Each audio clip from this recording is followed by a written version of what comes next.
Gaming news today is all about PlayStation. First, continued speculation and concern grows for Bungie as they have more folks weighing in about this. There was an impairment loss. There's also questions about the future of their games with June on the horizon, what's going to happen with Destiny and Marathon. Also, we have an update on what Sony meant when they spoke to the level of retention for Marathon specifically. It's basically exactly what I expected. Second, Sony has said that AI will power the future of PlayStation games, but they seem to be keenly aware of how gamers feel about AI in their games. We're going to look at examples that they give, but obviously I am not a fan of seeing generative AI get too much use within gaming development as well as gaming processes.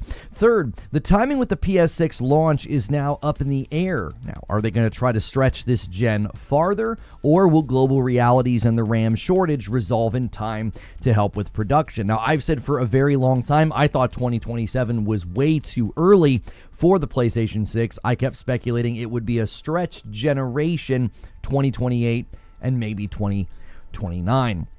So we're basically going to comb through all of this information. And yes, we are on high alert, basically paying attention to see if that GTA 6 trailer drops at any moment.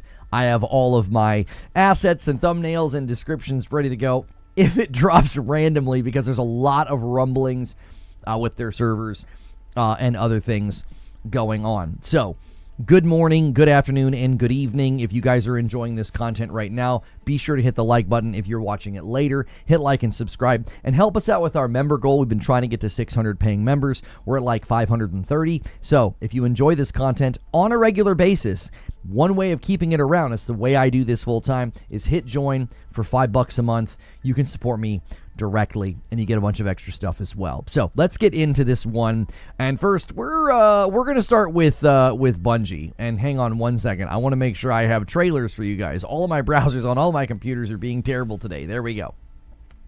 Well, by now you've heard that Sony has taken another impairment loss on Bungie, close to $800 million in loss of value on Bungie as an asset. Now, I did a video where I reminded everybody that this is actually worse than many people think. Well, why is that? Well, because they bought Bungie for $3.6 billion, but only $2.4 billion of that was actually for the value of the company. There was a $1.2 billion bonus sort of thing they did for employee retention. So $2.4 billion has been lowered by $800 million, which is basically 1/3 of the company's value. That is a huge hit, and it likely means that June will be, at some level, a bloodbath for Bungie. Now, leadership is probably primed to walk, as we've heard many fears about for a while, but it's very likely there will also be layoffs in the future for the company as well. I even asked the question in my recent upload, what is this going to be for PlayStation? Like, is this going to go down in history as essentially their worst mistake? Now, while they have absorbed close to 300 employees directly into SIE, as well as their own spin-up studio LFG to work on one of the incubation projects from Bungie, I highly doubt that Sony is pleased with where things currently stand. And speaking of where things stand in the eyes of Sony, Lin Tao, the CFO of Sony, spoke to Marathon. Now, she indicated that Marathon is actually having retention that remains at a high level. Now, I pointed out the fact that this could mean anything. I actually said, listen, this is corpo speak. This is generic. I didn't buy it. I said, listen, they might be referring to the players who are playing at a high level rather than claiming that the actual player count is at a high level. We can clearly see on the Steam charts that retention is actually pretty poor. Arguably, it's really bad. And that, according to Paul Tassi from Forbes, is where the bulk of the game's purchases have been. And that comes directly from Bungie.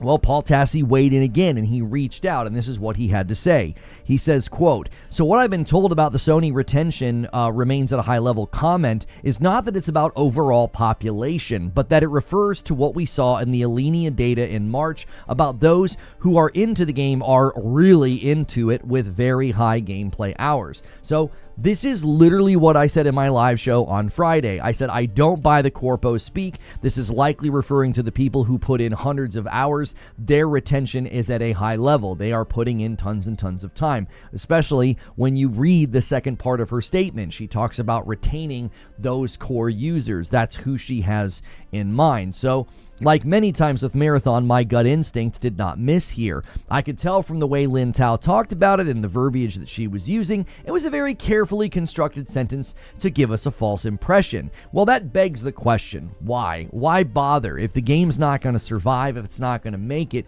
why would you do this?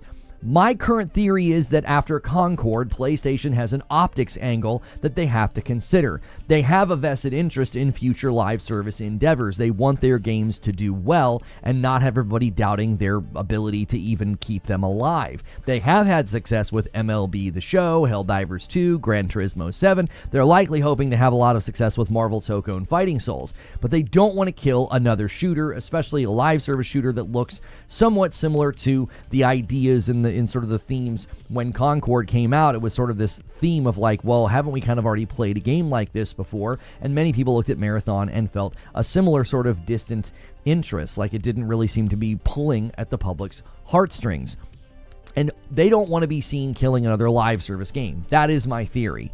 High Guard was not a PlayStation game, but I don't think it helps the situation. You don't want to be the company that has now walked out with another live service game and for the second time just killed it shortly after. In the wake of games like Concord and High Guard, many people are now very skeptical about live service games, about live service shooters. Do they have viability? Why would I bother buying them or spending money in them if they're not going to survive?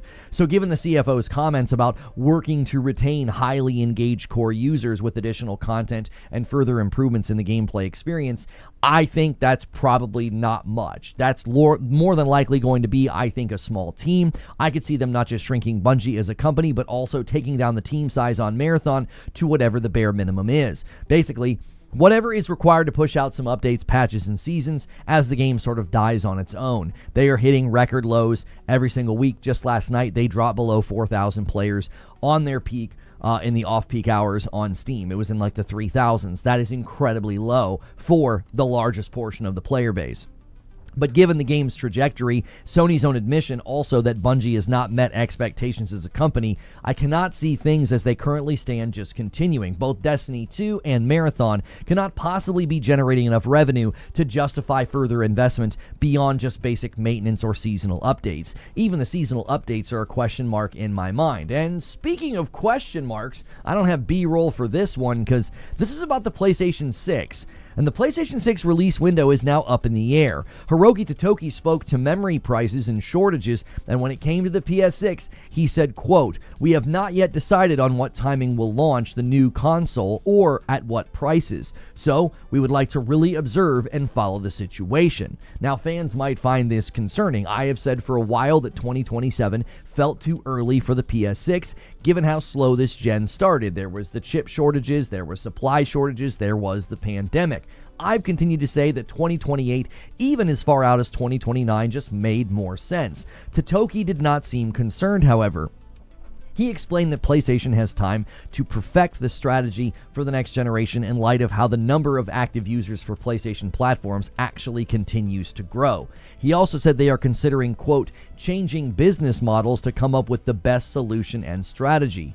I have no idea what they could possibly be exploring, but it definitely looks like the shifting sands of the market is forcing Sony to pump the brakes on the PlayStation 6 timing. Now, I don't think this changes much in the way of game development, since most games are cross-gen during that opening period anyway, and the upcoming gen, I've continued to say, I think the cross-gen period is going to be longer than previous. If I continue to get games at the quality and the performance of like a Death Stranding 2 or a Ghost of Yotei or Spider-Man 2, Horizon Forbidden West, God of War Ragnarok, even more recently Soros, if games are launching at that quality and running that well, I'm just fine. I am in no rush to just run headlong into a brand new generation, if especially most of these games are going to be developed for the PlayStation 5 and the PlayStation 5 Pro anyway. Now, obviously, not everybody sees it that way. Some consumers are disappointed to think that the cadence of the new console isn't going to hit exactly on year 7, or maybe even not on year 8.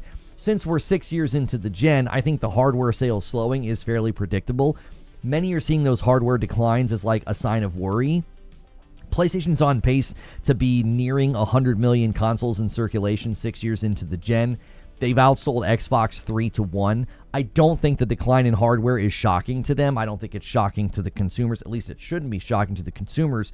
We're 6 years into a gen that many people thought was only going to last for 7, maybe 8 years. So yes, you're going to have a downturn of hardware distribution, especially when you raise your price as opposed to dropping your price late in the gen. Even Call of Duty and GTA 6 may not be able to turn things around, but at least it will help them get some of those PS4 users to finally make the jump. And that is related to another bit of Sony news and the studios cranking out good work. As long as their studios and as long as their deals are yielding me great games, that's all I really care about. But there is the dreaded AI discussion. Now, I'm on record as to not having any major issues with AI. Many people have done this sort of purity testing that often starts, and I've been very critical of that. When Expedition 33 was removed from the Indie Award show, I was very critical of that and thought that was rather stupid.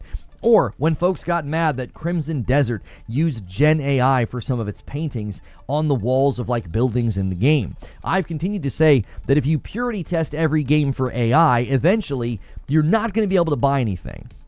Smaller studios are going to use AI for music or for voices. That helps keep the budget down. Bigger studios are going to use AI for quality assurance or forms of automation. That's honestly, some of this stuff has been in place for years. A lot of this new stuff isn't all that new, but the concern becomes when AI has too strong of a presence and it creates what many have dubbed AI slop. Now, I recently expressed concern about Asha Sharma's leadership changes at Xbox being basically a bunch of AI folks. And it's like, if you're just sort of ham-fisting AI into all of your studios, I think that's potentially coming from Satya Nadella. Many people agree that Microsoft is the major concern with the future of Xbox, as it's been basically the thorn in the side of Xbox all of this time. Many people are finally waking up to the reality that Microsoft has been the devil in the room the whole time. I've said this for years, but Satya wants agentic AI systems at every level. Well, he might not be the only one.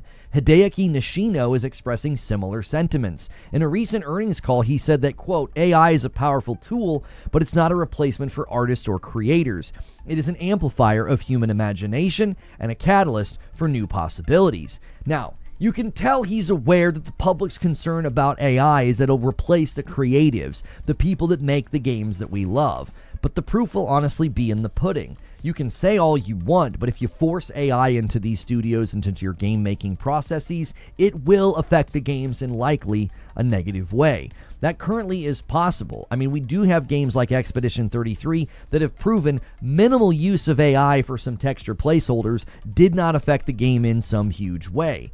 Nishino did go on to say that, quote, our goal is to always be the best place to play and the best place to publish. We see AI as a powerful tool to help us in that mission. Now, when he's mentioning publishing here, it is important to note that upscalers like PSSR at their core are a form of AI and machine learning, which is why I think he's tying their work with AI to publishing games on PlayStation. Generative AI, though, is on the table, and that's generally where people start to get a little worried. In a webcast, Sony spoke to how they're actually collaborating on this with Bandai Namco. They are exploring, quote, how generative AI and the latest technologies can most effectively contribute to delighting the creator's vision. Now, Sony spoke to how there are repetitive workflows that are being automated. That's great. Productivity is improving. That sounds awesome. And new AI tools are speeding up areas like quality assurance, 3D modeling, and animation. Okay, great. Those are all things that if you speed them up, cool. They highlighted a tool called Mockingbird. It can actually animate a 3D dance model from just motion capture, and it does it very quickly. They did, however, though, once again emphasize that AI will not be replacing creators, stating that, quote, the vision, design, and emotional impact of our games will always come from the talent of our studios and performers. Again, it's like they know people are nervous and don't really want AI in their games. There's another thing they're doing, though, that I think is a cause for concern. They're investing 10 billion yen in a partnership with Bandai into a company called Gaudy. It's spelled a little funny, G-A-U-D-I-Y, Gaudy. Now, the company is wanting to promote the global expansion of Japanese IPs like manga and anime. Now, Sony spoke to the 5 goals of this deal. One of them is just to expand the Japanese IP. The second is to improve IP creation. Third, they want to combine the data assets of each company. Fourth, they want to build a safe ecosystem where fans and creators can participate and operate using blockchain technology. Yeah, that doesn't sound good, does it? And the final goal is to collaborate on generative AI. Now, all of this sounds horrible to me. Blockchain technology and generative AI being that close together, to me, is just a recipe for garbage. Now, 10 billion yen is only roughly $64 million US. So this is not a very large investment in the grand scheme of things. This is a fraction of some entire game budgets. But it does follow a worrying trend of executives who see dollar signs with Gen AI and blockchain tech, where the public and the gamers have seen nothing but slop and trash. Do you remember NFTs? All those stupid monkey pictures? Do you remember every time some company came out and was like, oh, we're going to be adding NFTs to our game so our users can make money? We don't really need to run that back and try to do some form of community curated content with Gen AI. Now, this portion of the talk, however, does not seem to be touching on gaming. They do seem to be focused on expanding Japanese IP in manga and anime, and they have said they've already worked using Gen AI image technology with these sort of Gundam model kits. Now, I could be cool with that, like if consumers and fans want to make their own stuff, and then it like 3D prints or builds some Gundam model kit and then allows them to buy it. There's nothing wrong with that in my mind, but as gamers, we need to continue to be vigilant to ensure that AI slop in gaming continues to get harsh treatment. And because if there's one thing that Bungie first-party studios are known for, it's their creativity, it's their strong work with their IPs. Games like Returnal and Soros or Horizon Zero Dawn, they would not exist in a world where generative AI gets too strong of a foothold. These are pieces of gaming property, I think, that have so much value in the fact that they feel unique and fresh when they first hit the market. There are rising development costs, and executives and shareholders in the C-suite they're going to start to see opportunities to reduce that cost by ham-fisting AI into developments at the studios. I have no problem with repetitive tasks or quality assurance or things like hair movement if that gets handled by AI or even upscalers, right? Other forms of image processing that can improve my experience. If you're using some form of AI or machine learning, that doesn't bother me at all. So as it stands, the future of PlayStation, well, it's a lot of unknowns. What will happen with Bungie? What will happen with Marathon and the Destiny IP? What will happen with the use of AI, and more specifically, generative AI in those creative processes? And when will the PlayStation 6 finally make its appearance? Well, right now, your guess is as good as mine. But that's just what I think. Now it's time to hear what you think. Good morning, good afternoon, and good evening, guys. Thank you so much for being here. There was a lot to break down. The more I looked at it, the more I thought, there's a bit of a theme emerging here. There is a bit of a theme. And there are tons and tons of question marks surrounding PlayStation given the recent earnings call. Now, it's not bleak. It's not as bad as some people would like to make it. They'll insist that PlayStation is in trouble and PlayStation is dying. I don't see signs of that. There was a good tweet from Genki covering Japanese gaming news on a pretty regular basis. And this is what he said. He said, despite huge losses from Bungie, PlayStation still posted record profits for the quarter in their latest financial results. Due to becoming the near de facto platform for many third-party console games and microtransactions, even though they canceled many live service games and first-party release cadence has slowed down, profits were still up 12% and PlayStation are making more money than ever. So the context here is so much bigger than, oh my gosh, it's dire, it's terrible, it's going to be AI, and the PlayStation 6 is canceled. I know that's fun for the bluster and the showmanship that some people like to have, but I don't think it's nearly as dire as some people are making it. But it certainly is concerning. It's like, hey, I'm not a fan of Asha Sharma bringing a bunch of AI people, and I'm not a fan of Hideaki Nishino suddenly being all big on AI. It's like, hey, slow down. You need to make sure AI is used in a good way. You're not just going to ham-fist this into all your studios and get games faster. That's not how it works. Now, we got to start working on that goal, boys. And let's get the member goal up and running here. Hang on a second. We got some people to thank. And Han shot first, and so did you. Thank you so much, Joker Quinn, for the first gifted member of the day. And then Rygen comes in with 56 months on YouTube. 48 months comes in from Dwayne. Dwayne says, hang on, my thing, the tool of the sub thing is too large here. He says, 4 years. What'd you get me for our anniversary? Haha, always love the content. Thanks for the good work. Thank you so much, Dwayne. And then True SSJ Havoc with a VIP says, I'm almost there. I'm at 3.5 years, solid community and great content every week. Here's hoping we reach higher heights. Cheers. And then the Whitest Rabbit comes in with 5 months and says, at this point, I don't understand how Bungie is allowed to continue to fail upwards. Either way, I appreciate the content. It helps me get through the workday. And a $2 super chat tip from Brandon. Was Marathon a failure? It's still fun to me. I would argue it's been an abysmal failure for a company that size and for the expectations, but, you know, everybody's got their own opinions. Hidden Siriu comes in and says, new badge hype. Consoles are doomed again. Let's go. Thank you so much, Hidden Siriu. Appreciate you so much. I probably need to go into the video producer and content on YouTube and just make sure. Okay, it did not start a brand new stream. We only have one stream from today. Yeah, OBS just straight up crashed on me this morning. I was like, I went live on Twitch, no problem, and I went to go live on YouTube, and it just didn't. The whole thing just crashed. Guess whose birthday is today? If it's yours, Nick, happy birthday. Hopefully you guys are having a good Monday. Hit that like button. I got some people to thank over on Purple as well. Rygen's double dipping over there, and he hits 32 months over there. And Al Pastor Taco comes in with 5 months over there on Purple. Using that Prime, I appreciate it so much. Says, keep up the good work. Thank you so much, Smooth Jazz, as well, for 36 months. 3 years on YouTube. 3 years, dang time flies. I don't get people complaining about cross-gen support like isn't most games in more places a good thing. I'm sorry, but Hideo being a fan of using AI, I didn't say Hideo. I didn't say Hideo Kojima. Hideaki Nishino. Did I misspeak and say Hideo Kojima? I don't think I did. Hideaki Nishino is a different person. That's a CEO of PlayStation. That's not... Hideo Kojima is a different person. That's the guy from Kojima Productions and all of that. I didn't misspeak. I was going to say, that'd be such a weird misspeak on my part. I mean, I misspeak all the time, and I supplant words. But yes, completely different person. You people only wanted to pull on the Bungie story because it gets clicks and headlines. Missed the record profits despite Bungie. When I take it as Sony was able to absorb the loss and still profit. What I take it as, if they can absorb the loss and still post profit, they're going to want to change that reality. They're really going to want to change that reality. They're not going to want to keep doing this.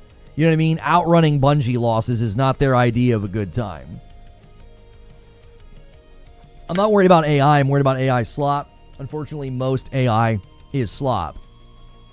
Here's how I view this. And this is why when Asha Sharma brings in leaders, I get worried. When Hideaki Nishino says what he says, I get worried, right? I'm worried on both fronts. I'm not, as many people would claim, I'm not playing favorites. I don't like when people at that level push AI because they're not the grunts. They're not in the trenches making the games. I don't mind when a studio is like, hey, we found a great use for AI. They're the ones in the trenches. I trust the developers.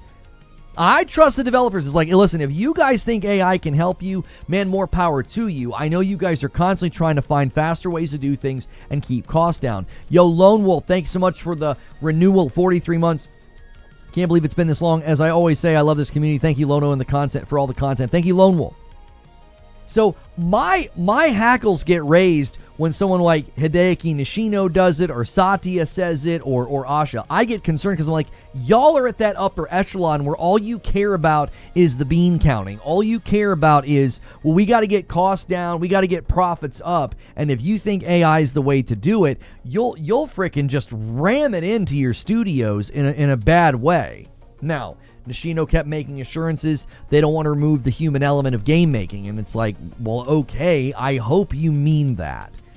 You also had a CFO at PlayStation blowing a bunch of BS smoke about Marathon. So forgive me if I don't trust the PlayStation corpo speak right now.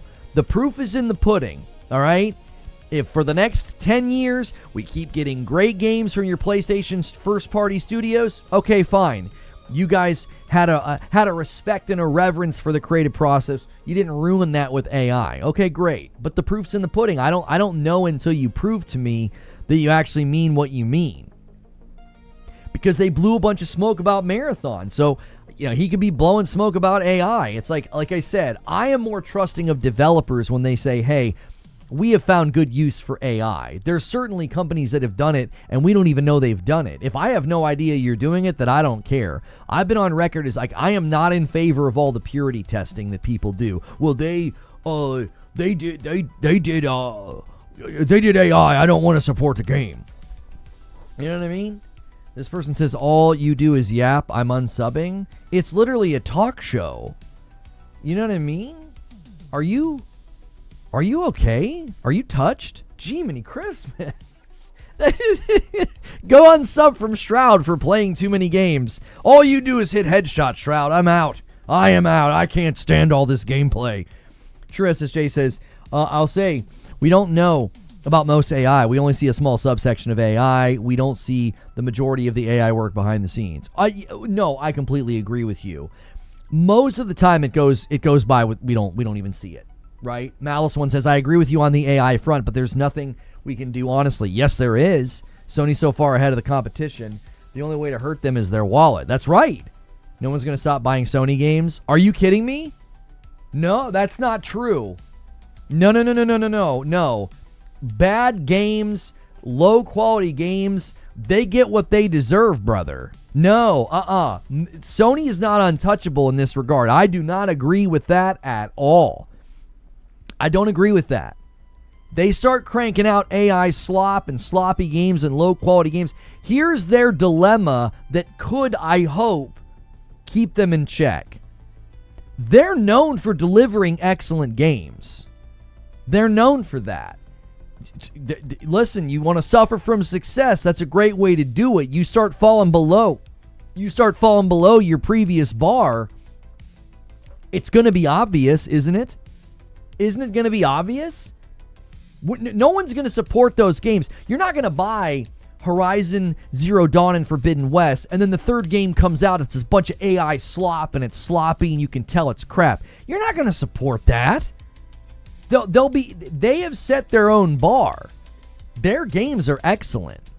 Like, whether people want to admit it or not, I know these people call them movie games with no gameplay. We all know that isn't true. We all know that's just bluster and nonsense from haters. Like, if you actually play these games, gameplay is quite literally one of the things they shine in.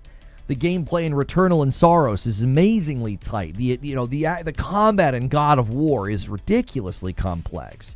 If you've seen any of the montages of people playing Valhalla, there's a lot going on. So you have to understand, they have set that bar. They have. And I think if they start doing this sloppy AI crap, the PlayStation audience will be the first to reject it and say, this is not what we've been purchasing from your studios. Your studios do good work. What is this? Are people just buying Sony games for no reason now? No, it's because they're good games. That's exactly right, Gavin. That's exactly right. Yotei's the most beautiful combat ever. I thought Yotei's combat system, I thought they actually managed to elevate the combat from Tsushima, and Tsushima is one of my favorite games with respect to combat. I said it before, I couldn't care less about Horizon, Ghost, God. I love Returnal, and Sony games just aren't for me. I'm a PS5 main. That's fine. I mean, even if you don't like them, though, wouldn't you be able to tell the difference between those games as they came out and future versions of those games that implemented a bunch of AI slop? Like, you'd be able to tell the difference. I think Horizon Hunter's Gathering is AI slop. I don't think it's AI slop. I think it's chasing a trend and an art style that's not conducive to Horizon. I think it's blatantly obvious what's going on there. I don't think it's AI slop. I think it's a trend chase. I think it's pathetic. I don't think they should launch it. I'm very harsh on this. And you won't ever see this. You don't ever see this reacted to, but it's like, no, Horizon Hunter's Gathering is garbage. That game has no shot, and I think the same about Fair Games. You know, I do. I don't think those games have a shot. I don't think they're AI slop. I think they're vapid trend chases. I can recognize their quality even when I'm not the target audience. No hate, just my taste.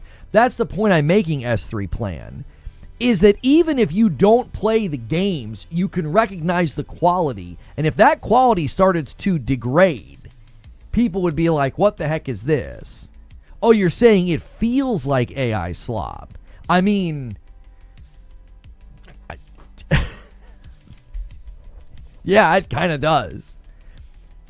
The reason it feels like AI slop is because it just feels hollow. It feels uninspired. You know what I mean? Tsushima X was for two swords. Square was for brutes. Circle was for shields. And triangle was for spears. It was very intuitive. You mean like the different stances were intuitive? I'm not sure what you're saying. I mean, I liked how they did the four stances, and then I liked how they did. You basically have 5 stances in Yote. Example: Gran Turismo looks amazing and has PSSR and a little AI upscaler. Gran Turismo is full AI slop. Well, and that's the thing that I think people need to understand. Echo Doctrine says Fair Games only has a shot if they bring back the $sign. That's right. You need the $sign in there. Fair Game $sign. That's the full name. You have to understand something about the upscaling. The reason people got concerned, the reason I got concerned this time around when I went and read what Hideaki Nishino said, he's not talking about upscalers and machine learning. This isn't Mark Cerny talking. He literally mentions generative AI. Generative AI is always the concern. It is generating something. It is creating something. Machine learning for a better upscaler, any kind of machine learning or AI that's used to improve image quality, that doesn't bother me in the least. If I can't tell what's going on, then I don't care. Calling GT slop is wild. No, he's not calling it slop. He's saying that that's the argument people make, like a little bit of AI equals AI slop, right? Do you see what I'm saying? He's saying that's not a good argument. He was displaying how ridiculous it is to be like, oh, something using machine learning or PSSR or an upscale or something is AI slop. There's a categorical difference between an upscaler and generative AI. Generative AI is, when Hideaki Nishino started talking about that, when he started talking about working with this other company on generative AI and blockchain, I was like, no. We don't want this. We don't want that in our games. We don't want NFTs. I don't want NFT trading hawks descending on games where, the consumer can make stuff and sell it. And you take that stuff out the back door and kill it. Now, specifically, when he was talking about this deal with Bandai and this other company, and it's like 10 billion yen. It's not a lot of money in the grand scheme of things. It's like $64 million. It's less than most budgets for video games. That's what their investment is. Not a huge investment, but the investment in this company that's going to be doing stuff with blockchain and generative AI, it seems to be geared and targeted at anime and manga, and they were giving an example of something they had done with Gundam model kits. And I'm like, okay, if you're going to let consumers make their own stuff, that would be pretty cool. Maybe you let them make their own model kit and then it gets 3D printed and shipped to them. Okay, that's fine. That doesn't bother me. That's fine. And maybe their model kit is a hit and then other people can buy the model kit and they get some kind of a royalty. I don't know. But he wasn't talking about gaming when he was talking about that. Because the minute I saw generative AI and blockchain within a sentence of each other, I was like, what the frick are you guys doing? Please, can we not go back to this idiocy? Nobody wants NFTs in their dadgum video games. Take your stupid monkey pictures and all your assurances that NFTs were the future. You take that and just put it in the bin and light it on fire. Nuke the site from orbit. It's the only way to be sure. We don't want that. We don't want that in gaming at all. It doesn't seem like that deal is for gaming in the least. It's particularly focused on manga and anime and expanding Japanese IP. Yeah, there's been some crazy leaks. Like, all of Forza 6 got leaked. They uploaded the game unencrypted to Steam or something. What the frick? And then did you guys see? Digital codes for the Batman Lego game from Walmart were working. People were just straight up playing. What is going on? What is going on? I woke up in the morning. I'm like, everything's getting stolen. Well, not the Batman game wasn't stolen. Well, no, blockchain doesn't automatically mean NFTs. I know that, Dirge. I know. Blockchain technology is not the devil. But when you're talking about blockchain in close proximity to generative AI, I get very concerned. I'm like, what are y'all getting ready to do?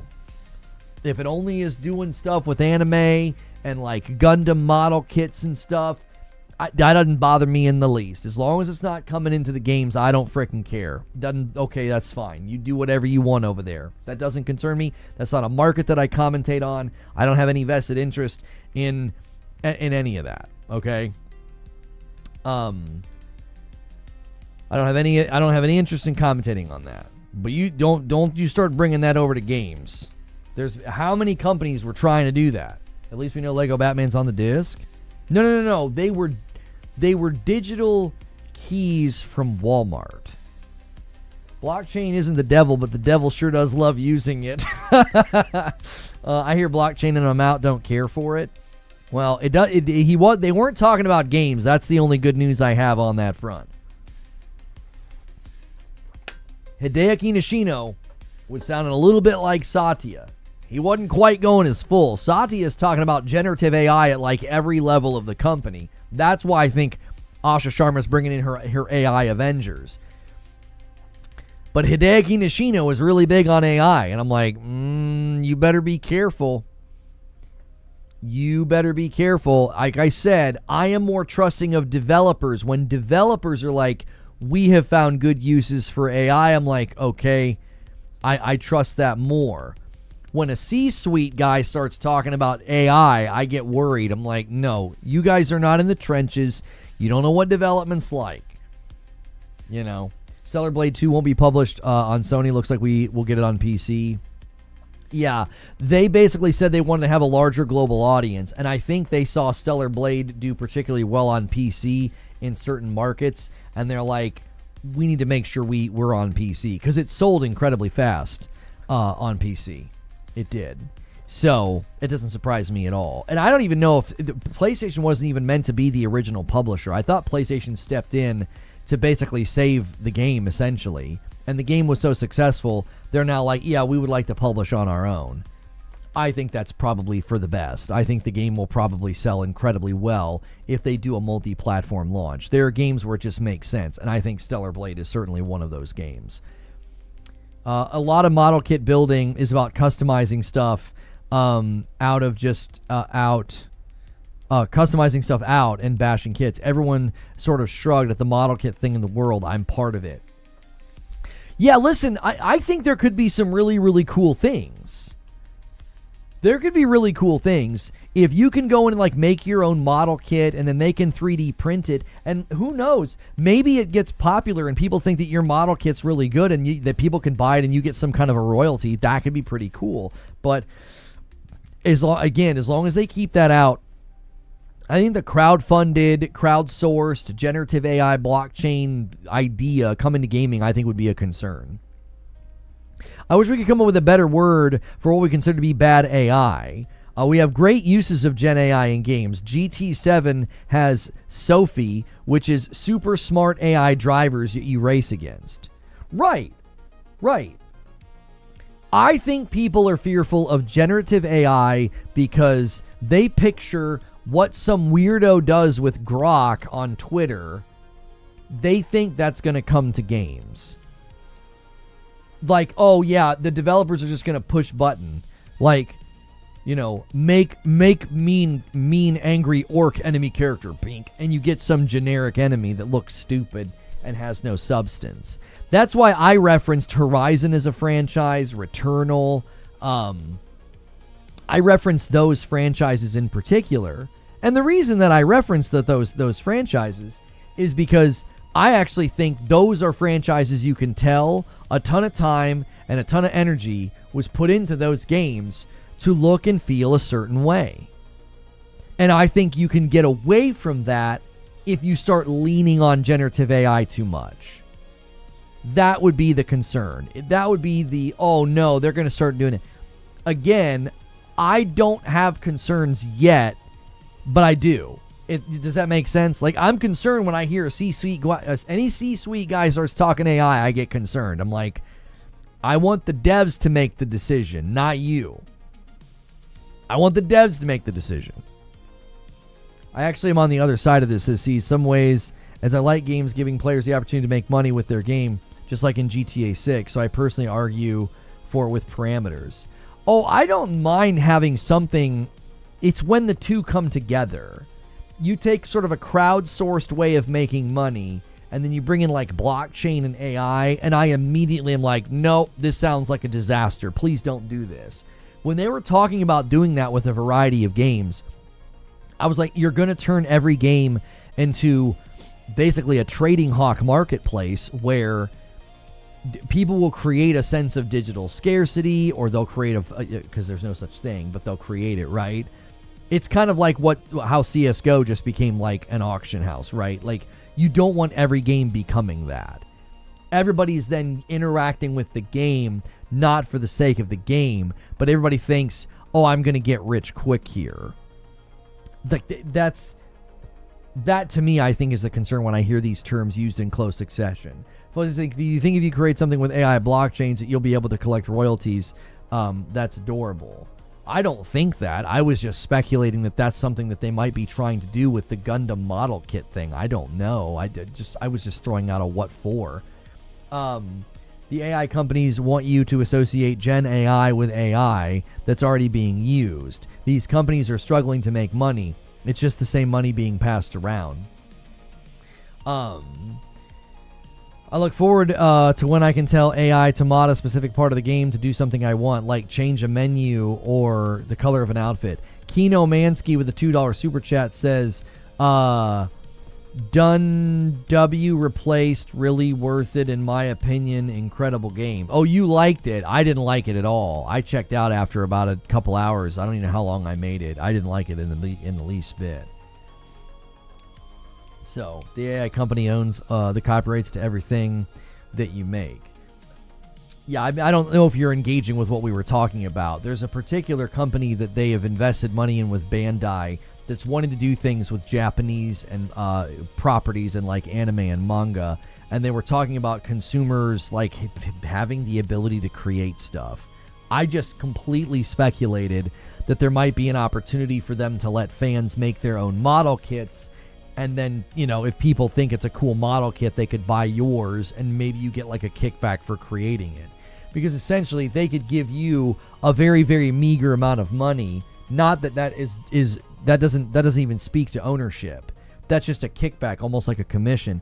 And the reason they would do that is because it would make millions of people interact with the website and potentially generate tons of money for them. Everybody thinking they're going to make a bunch of money making model kits. And all they're going to do is give you like $1 kickback on a model kit if somebody buys yours. It would be a bit of a ruse at some level.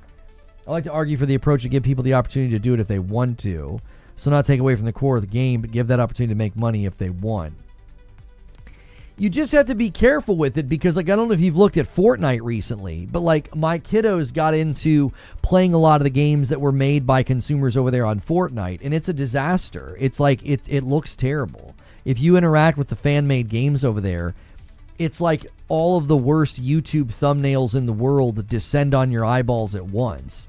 It's just absolutely obnoxious.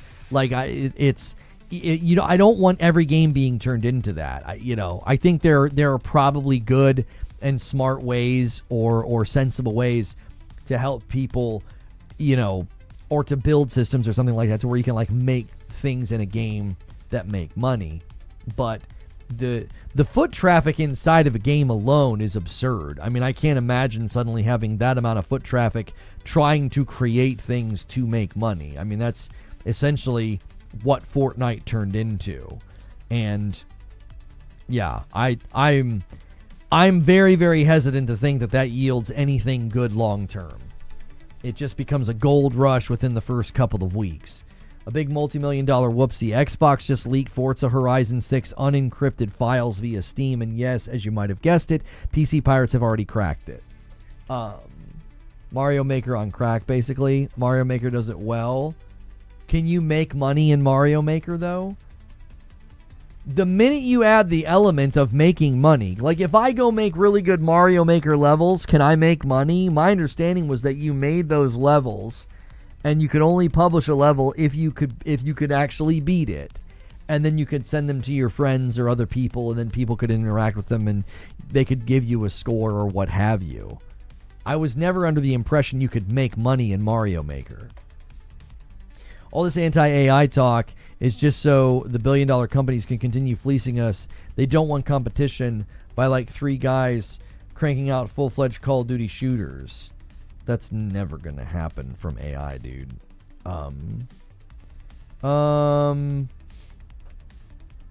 I am being told some inside baseball here about Hideaki Nishino. He actually is from the engineering side, and he's super conservative. But when you're facing financial investors, you have to say that you're investigating AI. AI usage is completely decided by the developers right now. Liability is completely on the developers. So the developers have full control on how they're using it. This is what I'm being told. I'm not going to read some of this because I don't want to give away anything. Okay. Yeah, so I'm being told that Hideaki Nishino is from the engineering side, and he's pretty conservative with this kind of stuff. And as it currently stands, the developers are totally in control. Like if they want to use AI or not. But investors want to hear that you're looking into it because it's the buzzword right now. It's like the live service investment. It's a buzzword. Some of my thoughts on live service over the years, I think some of the things that we've missed is that a lot of these companies are investing in live service because the shareholders are like, hey, you should be investing in live service. Do you see? Like, it's not because they're like, oh yeah, live service is it. It's like, well, no, the investors are going to want us to invest in live service because it's where tons of money can be made. We're going to be seen as lax in our due diligence if we're not investing in live service. The same's probably happening right now with AI. It's the buzzword.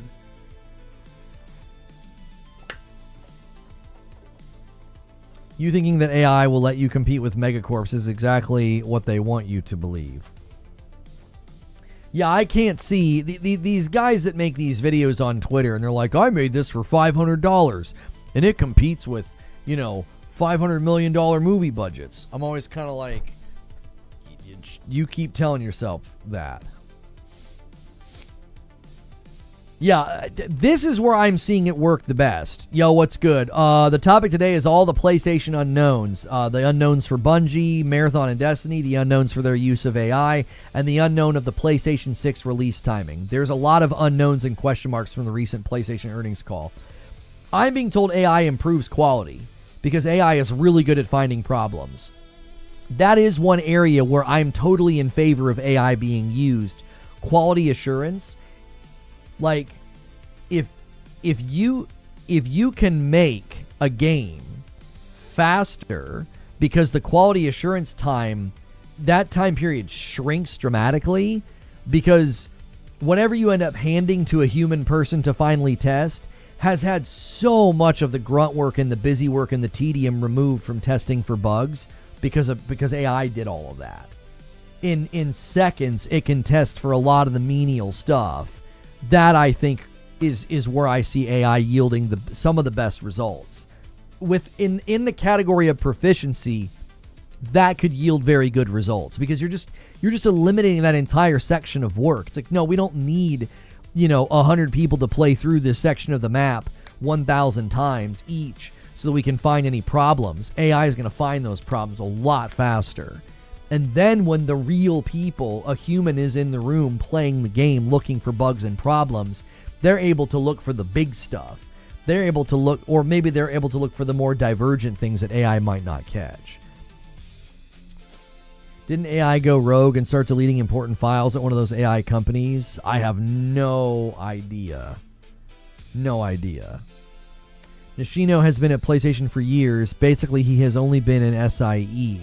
He is the head of platform business, consoles, dev platform tools, third-party relations. He comes from more of the old-school Sony. That's really good. That's really good. When I did the show with King David, he kept talking like Herman Hulst should have walked because Nishino got the promotion. I'm like, well, they were both co-CEOs. They went into that knowing it was temporary. They went into that knowing that only one of us is going to get the job. Them going with Nishino, if he's console, dev, platform, and tools and third-party relations, if he's old school Sony, then they made the right call. Truth be told. I mean, there's a lot of people that have felt like Jim Ryan made bad decisions, and some of that's because he was from a completely different background and different culture. And I don't think Jim Ryan was as bad as people say, but I don't think he was perfect either. I think he made some bad choices. He got him through an incredibly tough launch of a new generation with the chip shortage and the pandemic. The guy got things done. He got results. But Nishino getting the promotion over Herman Hulst, it sounds like they made the right call. You got a guy who you're telling me has only ever been in SIE, and if he's only ever been in SIE, and now he's coming over, and he's like old school Sony, that to me is a good thing. Shuhei Yoshida was demoted for pushing back against all the live service stuff. That's not been stated. You're adding an element to that story that was never stated by Shuhei Yoshida. He didn't say. Now, correct me if I'm wrong. I didn't see him state that. He said he was being asked to do ridiculous things, and he pushed back. He told Jim Ryan no a bunch. And I was like, well, that's why you got fired, bro. Like, you can't keep telling your boss no. Whether he's right or he's wrong, it ain't going to work. I agree with you. Any thoughts on Game Workshop recently saying they've banned the use of generative AI for their designs? I mean, if a company wants to take a stand against generative AI, that's their choice. Wouldn't that lead to people losing their jobs? Not necessarily, no. Your QA department could become a lot more valuable. You also have to know something about QA in game development. A lot of QA work is contract work. It's not a permanent job. They bring in all the QA guys at the very, very end of the project, and it's like, like a 6-month contract or something. It's not a great deal, but it is what it is. They're not going to bring you on full-time for a lot of the QA work because the QA is not needed until the very end. You know what I mean? It's like, it makes perfectly good business sense, as it might seem mean and harsh, but it's like, they're not going to have you working on the project for 4 or 5 years when most of that time you're going to just sit around and twiddle your fingers because there's nothing for you to test. If anything, it might make their work easier, better, faster. It could streamline the entire process. I actually think a lot of the QA companies that do outsource QA work, they're going to have to leverage AI to make themselves more appealing and more hireable. Hey, we're this proficient, we're this efficient, we're this fast. Our bug detection is at this percentage. You know what I'm saying? Like, they can make themselves more appealing. I think companies might just black box their AI tools, meaning they'll just have a firm they work with and they happen to do the AI stuff. Colin, who is close to Shuhei, said the ridiculous things were having first parties stop working on single-player games for live service. Take that as you will. I mean, if Colin's claiming it, I trust it, but I didn't hear Shuhei say that. Now, I speculated myself. I was like, maybe Shuhei thought what they were doing with live service was stupid, and he was like, I'm not gonna do that. Here's the thing, though. That's also not accurate according to what I've been told. I have been told that there were no first-party companies that were told to stop working on single-player games for live service. So what you're saying and claiming, I don't know if Colin said that. I would want to see a direct quote or clip of Colin claiming that. Because none of the first-party studios were told, hey, stop working on that and work on this instead. That is simply not true. They made pitches for increased budgetary amounts of money. They were then allocated those funds to build live service games. Like Shuhei Yoshida or Jim Ryan, nobody kicked the door in at Bend and said, stop everything that you're doing. You're building a live service game now. Everything I've been told from a source that I trust is that that's not how this company operates. They do not send out mandates. There was no mandate. There was no live service mandate. It was, we have allocated an increase of budget for live service games. If you would like some of those monies, make pitches. And people made pitches. I mean, for goodness sakes, when we learned about Blue Point, Bluepoint is the one that came up with the live service idea for God of War. That was their idea. That was their thing. They weren't told to do that. It was greenlit because PlayStation was throwing money at live service projects.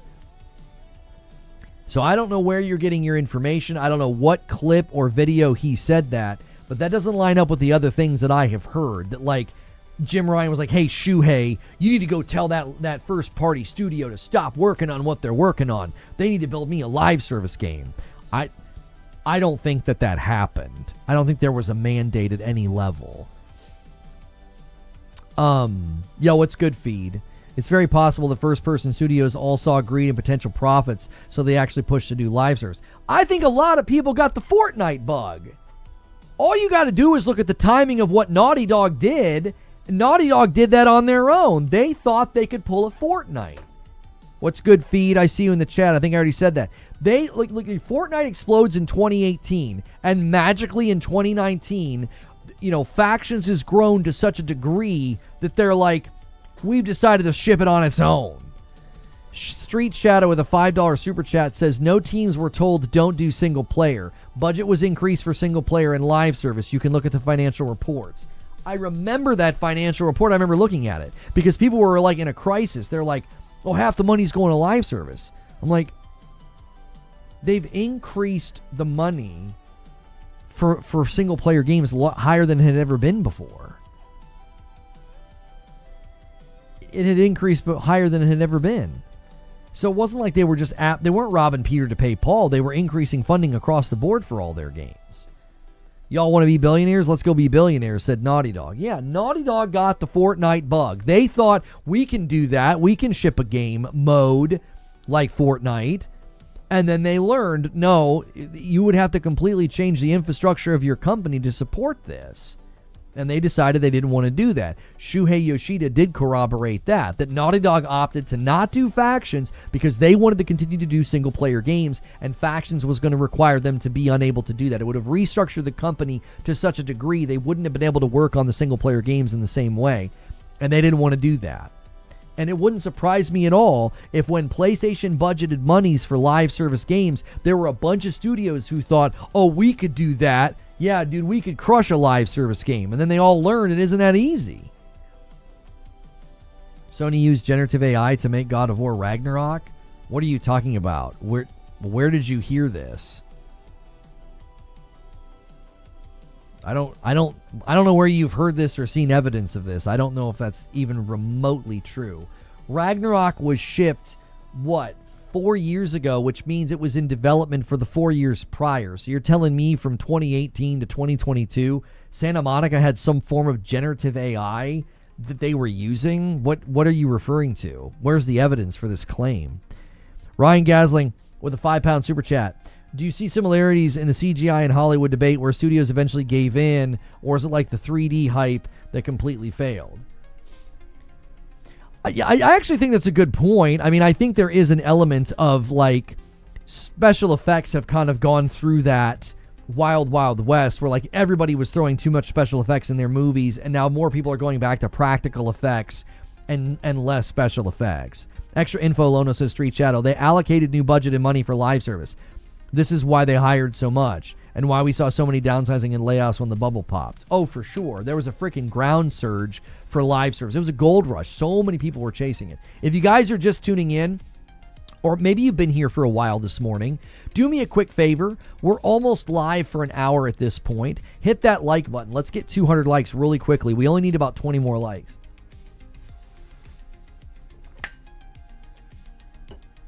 Ask AI about it? No, I'm asking you. That's called burden of proof. You have made a claim that Sony used generative AI to make God of War Ragnarok. I want you to back your claim up with evidence. If you can't do that, then your claim is worthless to me.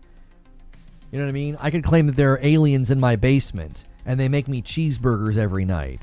That means nothing if I can't prove it. It would be ironic for Sony to have Naughty Dog finish Factions and make Bungie maintain the live service.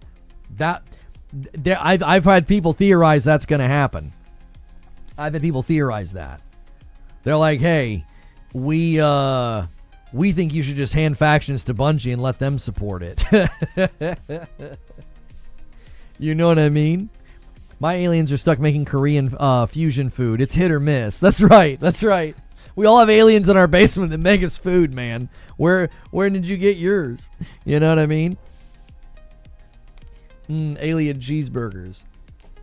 I think that'd be a pretty big step down. Like, you establish technology for, like, interdimensional travel so that you come all the way to America on planet Earth, and you're like, here we are, we're this highly technological species, and you just get kidnapped because you're frail and weak.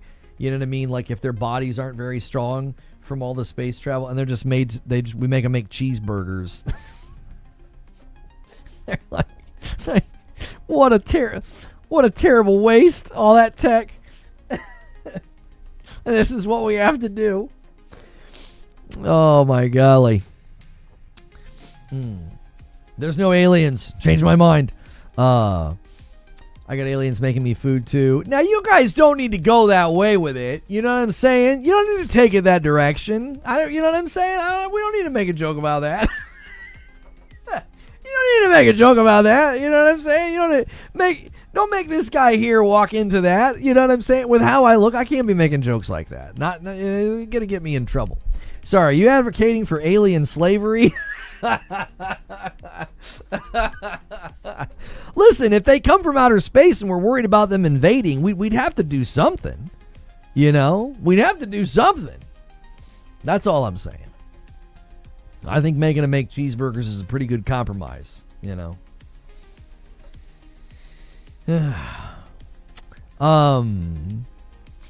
Can the aliens make Beyond Good and Evil 2? Yeah, that we could get them to work on the games that are taking too long to come out. I mean, Jiminy Christmas. I mean, forget the cheeseburgers. Can you guys just work on Fable and State of Decay and Beyond Good and Evil 2?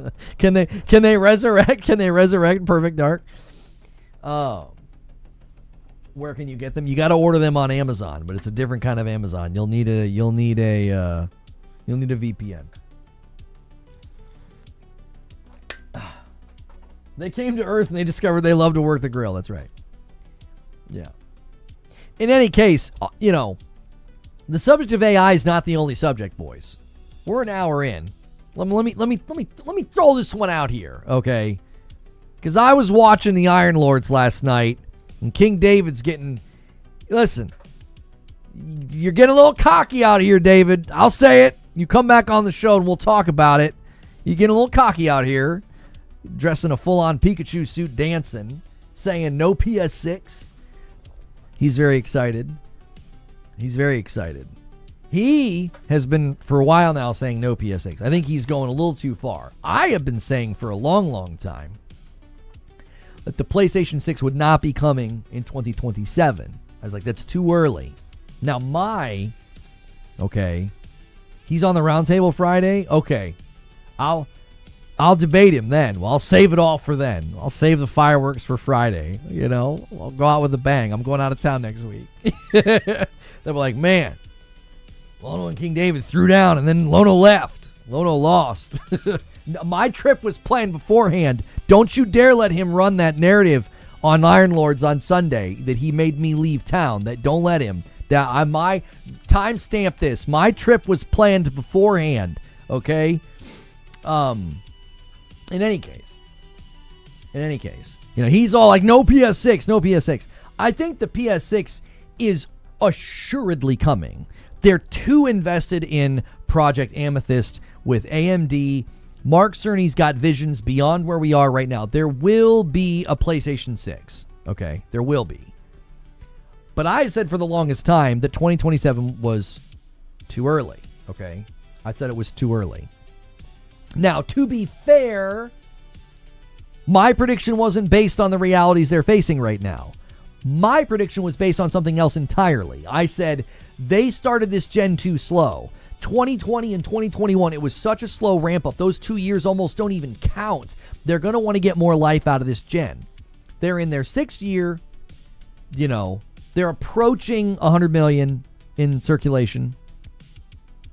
They're going to want to keep going. Especially since GTA 6 and Call of Duty are just now, 6 years in, Just now, they're getting those franchises to leave behind the PlayStation 4.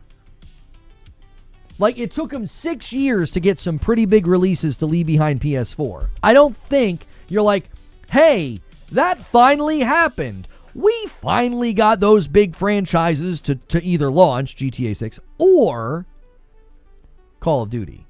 Lono narrative will be that the black man bullied me away. Now, I would never say that.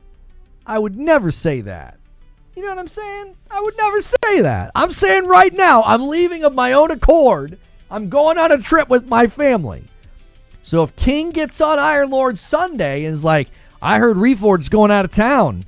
He lost the debate so bad to me, going out of town. He's a spin doctor. Don't you let him spin it. It's a matter of public record that I'm going out of town.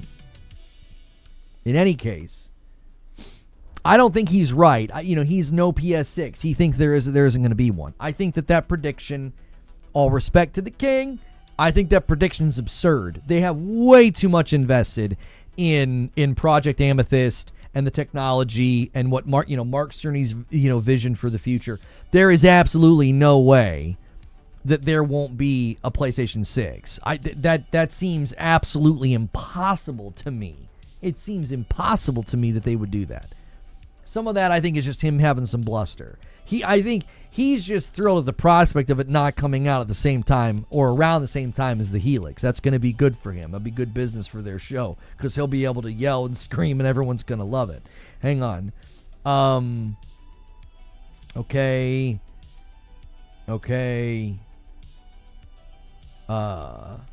Yeah. I'm being told that the way AI is handled by most PlayStation studios and most PlayStation departments is very conservative. Like, they're like, we don't know about this. We don't know. And then they use it sparingly, and not even everybody on the team even likes using it or is using it. It's not what people think it is. So I actually think Hideaki Nishino's comments about AI they're a little less concerning in light of what I'm hearing. But I'm still like, okay, you better not go crazy. You better not go crazy. Is the handheld still coming too? Yeah, I think the handheld's still coming. I think a better version of the OLED is this. A better version of the OLED. I can talk. I think a better version of the Portal is coming this year. I think it's going to have an OLED screen. I think it'll let you install apps on it like Netflix and stuff, potentially. Like the UI and the interface is going to get a bit of an overhaul. This guy says, I believe the way the tech is going, there will be no PS6 Pro. You have to elaborate on what you mean. What do you mean the way tech is going? Tech and image quality and upscaling and all that's going in the exact direction that Mark Cerny claimed that it would. That would be weird. That guy's got a really, really good long view. I mean, he's got like elvish powers. He has foresight. I don't think the tech is going in a direction that would prevent them from doing a Pro at all of the PS6. Sony, a hardware manufacturer, leaving hardware behind, highly doubt. They're selling off TV, which may add some credence to it, though. This is true, but those games kind of follow their own sports-style service model. I'm not sure what you're talking about, Seth. The PlayStation 6 has to release around the same time as Helix, or they'll lose market share. No, they won't. Listen, you Xbox boys have got to stop breaking your own necks. You just have to stop. Some of y'all are addicted to breaking your own necks with really bad market read. There is not a universe where Helix is a threat to PlayStation market saturation. They're not in the same hemisphere of value proposition or price. They're not. There is not a universe where people are going to be like, oh, but the Helix though. Yeah, now I don't need to buy a PlayStation 6. Like, when they had an actual console competing with their console, PlayStation 1 3-1. The PlayStation 5 outsold Xbox 3-1. There is not a universe where the Helix is even hitting the Richter scale of like PlayStation being like, oh no, what should we do? the Helix is coming. Why would there not be a PS6? That makes no sense. Listen, you got to understand something about him. King David is playing a character. It's bluster. He's just having fun. I think he knows deep down. If I had him on the show right now, he would say, do you want the spin or do you want the business? Do you want me to analyze it from the business perspective or do you want the spin? The spin would say no PS6, ha ha ha, ha ha, and he's going to laugh and he's going to make fun of the ponies who are all mad because they have to wait. If he gives you the business analysis, he would say, of course there's going to be a PS6. Of course. They're too invested in hardware. They would never not do a PS6. He's just having fun. The minute you can see through that, I think that kind of content's more enjoyable because you're like, there's no reason. There's no reason to get upset and take this all that serious. Some of the people in the audience ought to clue into that. Because I said something in the chat, and there were people in their chat over there, they were being so mean to me. I was like, boys, we're all just having fun. You know what I'm saying? Put the pitchforks down. I just don't understand the way tech is going statement. Madden Mills has elaborated. He says the tech will be really good in the PS6. With the slow adoption of gamers from PS4 to PS5, the demand for the PS6 Pro will be minimal. Who said that there's been a slow adoption of PS4 to PS5? What are you talking about? Who has said it's been slow? They're closing in on 100 million PS5s, brother. They're on pace with the PS4. What do you mean? There hasn't been any evidence to back up that idea that like adoption's been slow. There are people that don't, but that's true every generation. They don't like your kind over there. I'll grow on them. Don't worry. I'll grow on them. Like, I don't think there's been good concrete evidence to be like, yeah, the adoption rate's been super slow, so there's not going to be a need for a pro. Here's the thing I think people make this mistake. When they do analysis of PlayStation and like what PlayStation is going to do, you forget that they're like hardware and technology centric first. Like that's their thing. Like Mark Cerny and his vision and them working with AMD, that if that's not in the room with your analysis is going to fall apart. This I'm telling you, the trajectory for them, the trajectory for PlayStation is just continued investment in making tech and hardware better. You're postulating something that you don't see how absurd it is, but it is at the height of absurdity to think they're going to get the PS6 and be like, that's it, we're done. No more investment in tech and hardware. No more investment in making the hardware better or advancing neural processing and neural arrays and whether or not they try to get path tracing or ray tracing or other forms of enhancements. They're not going to just stop, brother. Like, think about your prediction in that light. It's absurd to think, yeah, we're done. We did it. We are, tech is done. Sony has arrived. And we are now done. That's why if King was on the show right now and he wasn't doing spin and he wasn't having fun, he would agree with me. He'd be like, they're too invested in tech. It's too much part of their DNA as a company to just stop. It would be absurd. They're, as a company, like 60% of their revenue comes from PlayStation. The majority of what makes Sony money is PlayStation. There is no stopping. They're not like, yeah, we're done. We did it. We've arrived, and now we can all become farmers. Like, that is not happening. That's not happening. None of these companies are going to stop. The minute they stop, they die. Like, that's the reality. There is no stopping for these companies. They're not going to stop making, the companies make GPUs, companies make CPUs. Like, they're not going to stop. It might look a little bit different, like the hardware itself can always evolve, obviously, but there is no end in sight.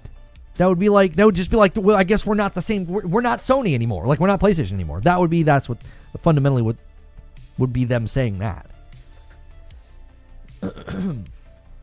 That's like saying NVIDIA will stop making GPUs. Exactly.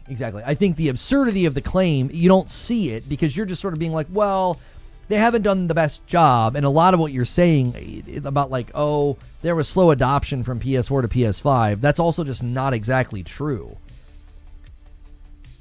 Like, Horizon 6 players are getting lifetime hardware bans for playing the leaked build. And F around and find out. Devil's advocate for no PS6 Pro. Could be due to no big leaps. AMD and Nvidia have given the top end compared to previous gens. Uplift might not be worth it. I think that's fair pushback, but here's where I think you're shooting at the wrong target. Because Cerny's not shooting at that target. You're aiming at something he's made clear is not their goal. Their goal going forward is not just a bunch of raw power to get jumps. His goal is to work on the neural arrays, the upscaling, and then like lighting systems. After that, I could see them getting into physics systems. Like you could have entire portions of the console dedicated to elements of things in games that are heavy. And it's like, nah, we've made something that can handle all of that. We've made something that can handle all the lighting or what have you. Is Microsoft going to stop making hardware? I actually think they are, yes, because I don't think hardware is their core competency. I think Microsoft's core competency is software. I mean, software and Azure services. That's where all their money comes from. They don't make good money on hardware. They've never been particularly good at hardware. I was more looking at the tech jumps between the consoles getting less. And you would need to, I don't mean this in like a mean way, you need to listen to Mark Cerny. I don't feel like you've listened to Mark Cerny. He has signaled so loudly, he's 1,000 steps ahead of you. I told you, the guy's got foresight. He does. He's got elvish powers or something. He is 100% eyes on the horizon like, yeah, hardware jumps aren't going to be that big going forward. Even the hardware jumps that we push for give us diminishing returns. So what's he focusing on? He's focusing on things like uplift of image quality through things like upscaling, uplift of image quality through things like lighting. I think path tracing on consoles is next. I think he's going to continue to set his targets on the things that are not about the raw power. That's a fair point that I just throw out. No, I really appreciate the pushback. I just think you're shooting at the wrong target. I think if he would have walked out and spoke like that, you would be dead on. Be like, well, they're just going to run out of... There's only so much you can do with the hardware. There's only so much you can do. Look at where we are with the most powerful hardware on PC, says Omar. You're not going to see a PlayStation pulling 1,000 watts. That's absurd. Power requirements also increase with raw power.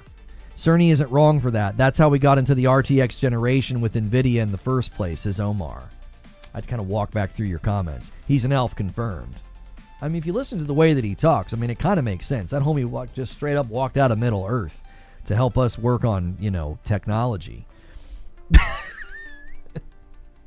that homie is from somewhere else, bro. I mean, I love Mark Cerny, but he's a unique guy. He's a unique guy. He's probably the sweetest man. He just is he's got his own vibe. He's on his own wavelength. He really is. Yo, what's good, Khaled? How are you? Guys, if you're just tuning in, make sure you've done all the rituals. Hit the like button. Get this member count up. Listen, y'all went crazy and you made my wife play Destiny 1 on Saturday. It was amazing. It was such a nostalgic trip down memory lane, okay? It was such a nostalgic trip down memory lane. However, this week, you can make us play a new game that's coming out this week. It's one of the Dark Pictures games. The Directive 8020 game is coming out. If you want Madam and I to play that this week, we could sweeten the deal. We could just run right into the game. No reaction to gaming news. And maybe do a double header. We'll see, because I am going out of town. We could kind of maybe try and go out with a bang. We'll see. Let's be clear. One dude on Twitch went crazy. No. You guys got us pretty far, though. You guys got us to like 5:30 or something. That's still pretty impressive. You guys he wasn't the only one. Like, you guys went crazy on Friday to even make it possible. You know what I mean?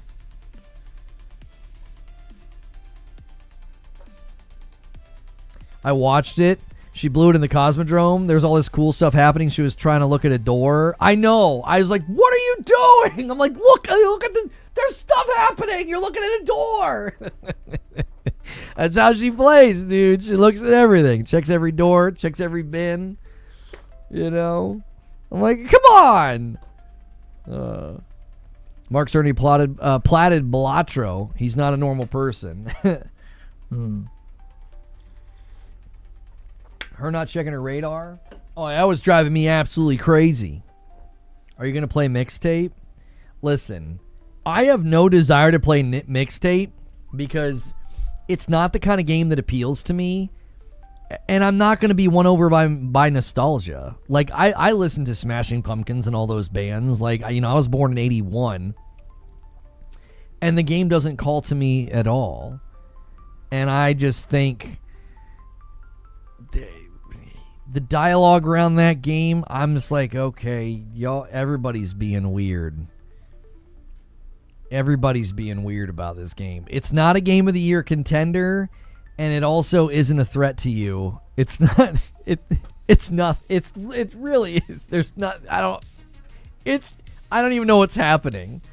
I check the timelines and what's going on? What's happening? IGN gave it a 10 out of 10. The biggest problem with IGN is that they use so many different people to review that you end up with people that are like, this is an amazing game and it made me feel all the feels, 10 out of 10. And then a completely different person will review Soros and give it a 7. And it's like no one can make heads or tails of why are they reviewing so inconsistently, because they use so many different people. So, yeah. I think people put way too much stock in trying to call out IGN for consistency in their reviews. That'd be like grabbing 10 random people and being like, I can't believe you all didn't give these games similar scores. And it's 10 random people. That's essentially what you have. When you go to IGN, that's what you're getting. You're getting a bunch of random people scoring things completely differently according to their own likes and dislikes. They had a guy that doesn't like to play rogues review Soros. IGN doesn't deserve a whole lot of respect, so I'm not really going to give it any. Their editorial standards are garbage, and they misquote companies, and they're deceptive as an outlet. I don't like IGN. People should stop paying attention to them. They're not worthy of your respect or your readership, okay? And having somebody who doesn't like rogues review Soros, that's stupid. I think that's probably the nicest word I can come up with. That's stupid. What are you going to do next? Have somebody who doesn't like fighting games review Mortal Kombat? What? The guy doesn't like rogues. Why'd you have him play Soros? It was stupid. It got a 7 because the guy played a game he doesn't like at the core of it. I had to rerun biomes and rerun sections. Yes. What? Oh, I joined track and I had to run. Huh? A game about mice mentioned cheese a lot. What the frick are you guys doing over there? So then you get a guy that comes out and he absolutely crushes and swoons over mixtape, and everyone's like, here comes IGN. They're not consistent. And it's like, it's a guy that didn't even review all the games y'all are talking about. It's like, how can you be mad at a 10 and a 7 between two different games and two different reviewers? There's no objective standards. There are plenty of reasons to be frustrated with IGN. This is not one of those times. Who gives a frick? You know what I mean? They have proven to be a terrible outlet to go for reviews. They've proven that. You had somebody that didn't like rogues reviewing Soros. Y'all are stupid over there. I can't help you. Why would anybody come to you for valid reviews at this point? You know? Hey, I'm just not really a fan of fighting games, so I signed up to review Street Fighter. Okay.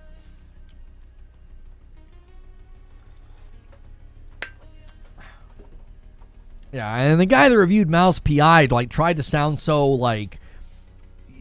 like overly eloquent and talking about noir this and too much cheese that, and I'm like, it's a dadgum boomer shooter set in a world of mice. Like, huh?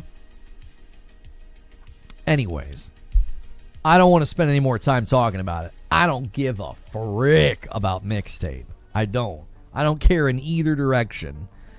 I don't think there's an agenda, and I don't think it's a 10 out of 10 game of the year contender. It's neither of those things. It's just a game that some people are having a nostalgic trip with. And when November rolls around, no one's going to remember any of this. There's too many games coming out this year to get all balled up and wound up about this stuff. Hate to break it to you guys, but they're not going anywhere. I mean, if IGN's still around in 5 years, homie, I'll be surprised. I'll be surprised. There are many outlets that have done what they've been doing, and all of your relevancy is in the fact that people talk about how terrible you are. Eventually, that folds back on itself. There are plenty of outlets that, that's how they got clicks. They started doing, these insufferable, diatribes on social issues and injecting crap into their reviews and taking issue with things in games that nobody freaking cared about. And a lot of those outlets are now gone. That's just going to continue to happen. When you fall prey to only worrying about click rate, and that's all you ever do, and that's why people talk about you, they don't talk about you because of the value you bring to the market, because of the insight you bring to the market, you're on a short path. You're on a very, very short road.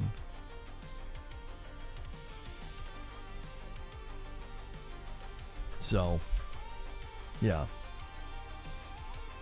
We got to get back on topic. All right. We were talking PS6. Some people were predicting no PS6 Pro. I was pushing back on that notion. I think Sony and PlayStation 100%, have their eyes set on future hardware. Are you going to play Lego Batman? Yes, I am. Well, that's unfortunate. Directive 8020 is not getting a very strong score. A 71 on Metacritic? I was kind of looking forward to that one. Hopefully, that's weird. Those kind of games usually do very well? Could still be early. Yeah, it's got a 76 OpenCritic and a 71 Metacritic. That's a little bit weaker than I expected for that game. They delayed it as well.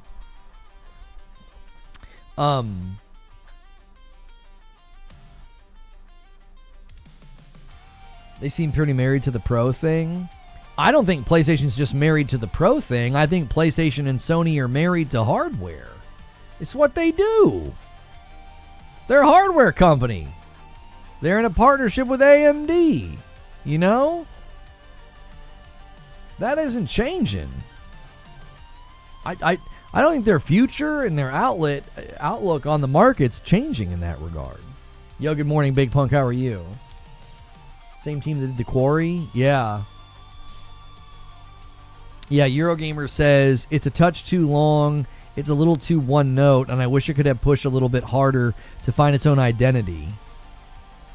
Its existential chills are effective, it got an earnest spirit and a phenomenal cast. Madam and I will have a great time with it. I think people might be being a little bit too critical. We'll probably have a really good time with it. I'm not worried. Yeah, I'm not worried. The pros are usually testing ground for the next gen. What will the PS6 Pro cost? I have no idea. I have no idea what the market's even going to look like then. I don't think PlayStation is bullish enough on their base level consoles. I don't think they're bullish enough or crazy enough to go beyond where they are right now. You need market adoption. Broken Earth with a $5 super chat says, please avoid the word delay. Bungie has made it into a trigger word for me. Eye twitches. Okay. I will do that. I will belay the word delay for you. Game Informer didn't give it a great score. I was too busy questioning character decisions, rolling my eyes, and grappling with an overwhelming feeling of deja vu to ever enjoyably engage. Huh. It sounds like it's really predictable. I mean, everybody forgive me for saying this, but aren't those games typically pretty predictable? Did you beat Saros? Architect is a roadblock. I've beat Saros tons of times at this point. I'm closing in on 50 hours.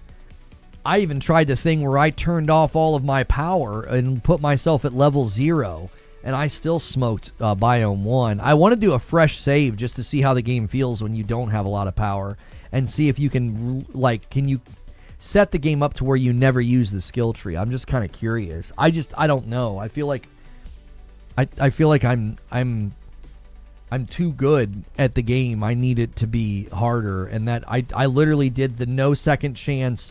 You don't get any of your strength benefits. So I started at proficiency level 0, and I just still absolutely rolled over the first biome. So if Architect is a roadblock, I'm trying to think of the Architect fight. He's a guy flying around, isn't he? He's like knocking you off the platform. That's a tough fight. It's pretty intense. There's a lot of decision making you have to make. I can't give you any tips. I can't. I've fought it maybe 3 or 4 times. Hope they release a skill tree reset. You're showing off now. Biome 1's too easy. I can do that almost no hit. No, what I'm saying is I've beat the game so many times. I beat King so many times. I beat the bosses so many times. I've been trying to find ways to make it harder on myself. Is Saros too easy? No, it's not too easy. If you turn the mods off, biomes like Desecrated Fortress, Cathedral, and Yellow Shore, those biomes will beat the tar out of you if you don't have any of the mods turned on. These people that were saying like, oh, I'm flying through the game and I haven't turned any mods on. Yeah, let me see you run through Cathedral and Desecrated Fortress and Architect and all those bosses in those biomes. Let me see you run through Yellow Shore, no mods. Let me see your gameplay, please. Let me see you just flying through, because you will get chunked. You make a couple mistakes and you are on your back foot. It is a tough game. It is more approachable. It is way more accessible. The early biomes and the early biome boss fights are a lot more approachable. But buddy, that game heats up. It does. And I think people turn mods on and don't admit it. And they're, oh, this game's easy. I'm like, yeah, I can turn the mods on and I can smoke every biome like it's nothing. The second biome sucks. The boss is the easy bit. It takes too long to get to the boss. Second biome takes too long? Homie, biomes on average are tuned to be beaten in about 20 to 30 minutes. I don't know what you're doing in the second biome to conclude it's taken too long. They literally said that the biomes are structured to be beat in about 20 to 30 minutes. So, I don't know. That game was never going to be difficult for me once I got my footing. I have over 200 hours in Returnal. I speak the game's language. Like, I'm literally wanting to do a fresh save just because the game doesn't feel like I can make it difficult for myself. I can literally go into the 7th biome. I can go into Yellow Shore, no mods, and have a relatively easy time. But again, I'm the exception. The average person isn't playing with that level of experience. That would be like a really, really experienced Souls player. It's kind of like if you go and watch like Fighting Cowboy and he talks about the fighting systems and like if he really likes a fighting system and he thinks it's really approachable and easy, you're going to go in and probably have a very different experience than him. Like he's just that's a world he lives in. He eats and breathes and sleeps and drinks those kind of games.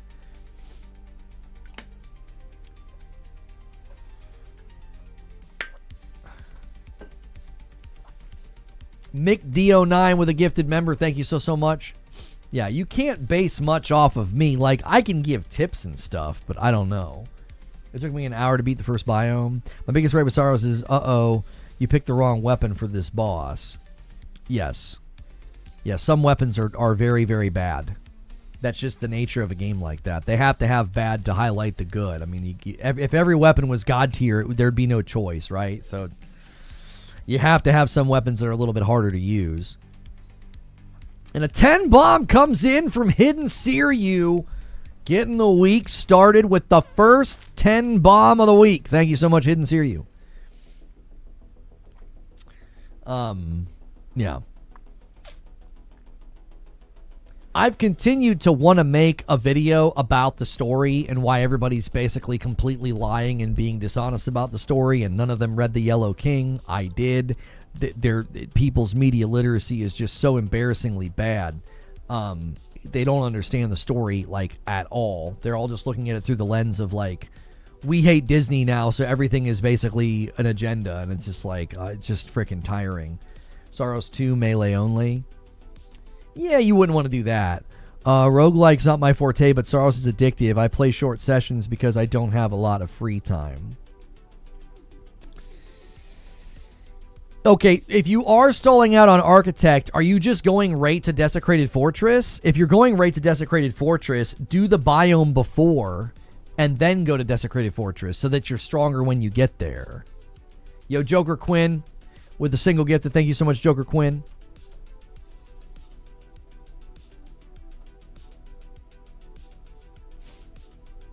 Matt Piscatella says, given what's happening to the console hardware market following price increases, I expect that any decisions to return to console exclusivity will be extremely short-lived. So does he think that, is he speaking to both PlayStation and Xbox simultaneously there? Does he think they're just not going to? I mean, it could really benefit you guys on PC. I would love to see Soros go to PC. I'd love to see Yote go to PC. I've been fully in favor of that since the beginning.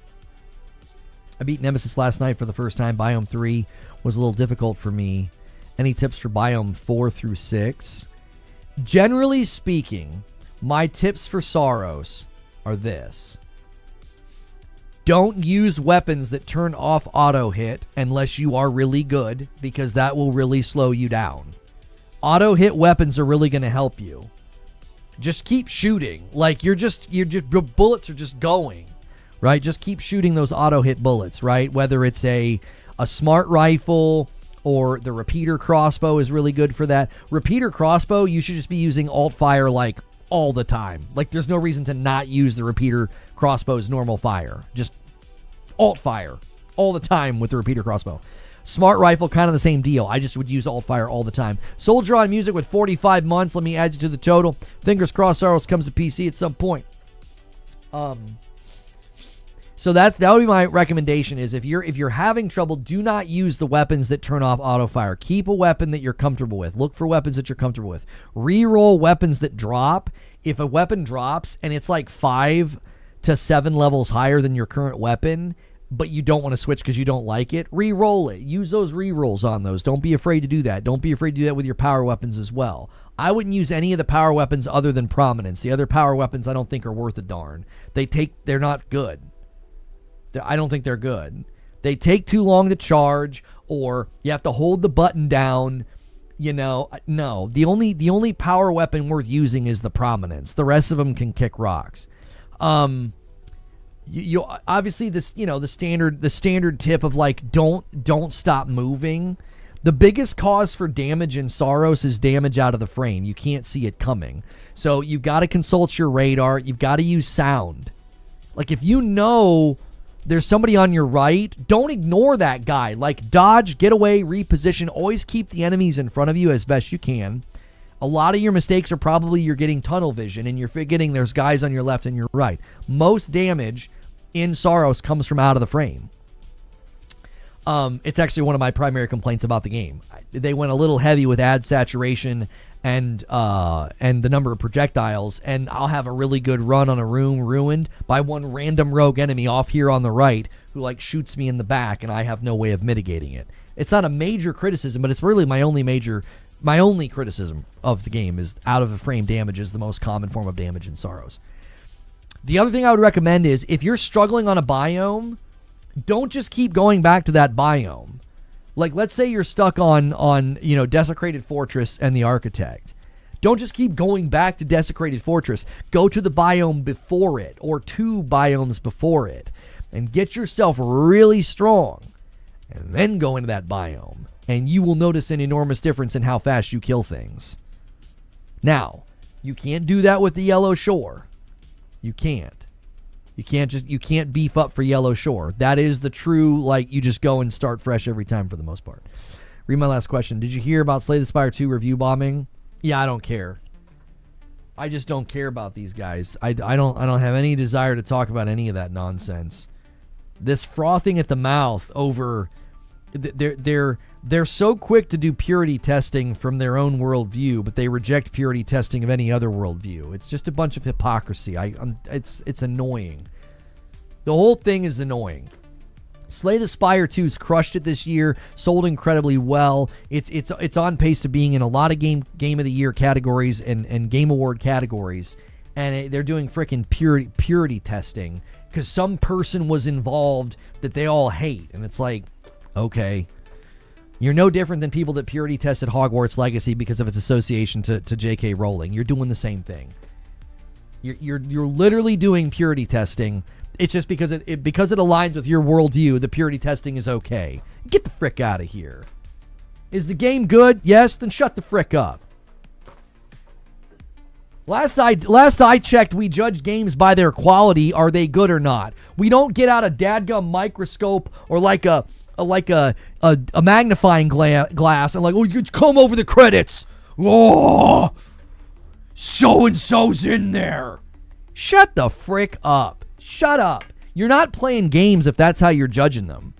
Like, imagine rolling credits on Pragmata. Look, this is incredible. It's awesome. And we're going to leverage it for a culture war because there's some unhinged liberals on Twitter. And we're going to say that, liberals hate Pragmata. What are you going to do if some random person in the Pragmata credits, what are you going to do if you hate them? Is Pragmata suddenly bad now? That's the conundrum that you're always going to get caught in. The purity testing is absurd. Like, imagine thinking that every game you play hasn't been touched by somebody like that. Would you think every studio is just everybody that works there is like you and thinks like you and has your viewpoints, your politics, and your religion? The frick? I just assume there's godless heathens at every studio. I still play their games. I'm not like, like there's people at this company that probably don't agree with me. I don't know. I just find all the purity testing to be annoying. It was annoying when they purity tested Expedition 33 and everybody got all self-righteous because they used AI on placeholder textures, and people get purity testing, self-righteous about AI. And now we're going to purity test games because they had some person consult on the game that you hate. It's like, okay. It's like there's zero evidence it had any bearing on the game. Didn't hurt the game, didn't harm the game, didn't corrupt it. You know what I mean? I tell you why they're mad. You want to know the secret? Number one, they're always mad. Their anger is a precondition. These are people that are just angry, and this is a great, excuse for them to have outbursts, right? If you've ever met anybody that struggles with anger, they're anxious for an outburst. Like, they're anxious for somebody to, get froggy, step up. Yeah, like they want that, right? They feed off. They want to be angry about something. But let me let you know on a little secret. The reason there's a lot of angst and anger and frustration with Slay the Spire 2 is because it destroys a narrative. It destroys a narrative. It's a perfectly fine game. Perfectly fine game.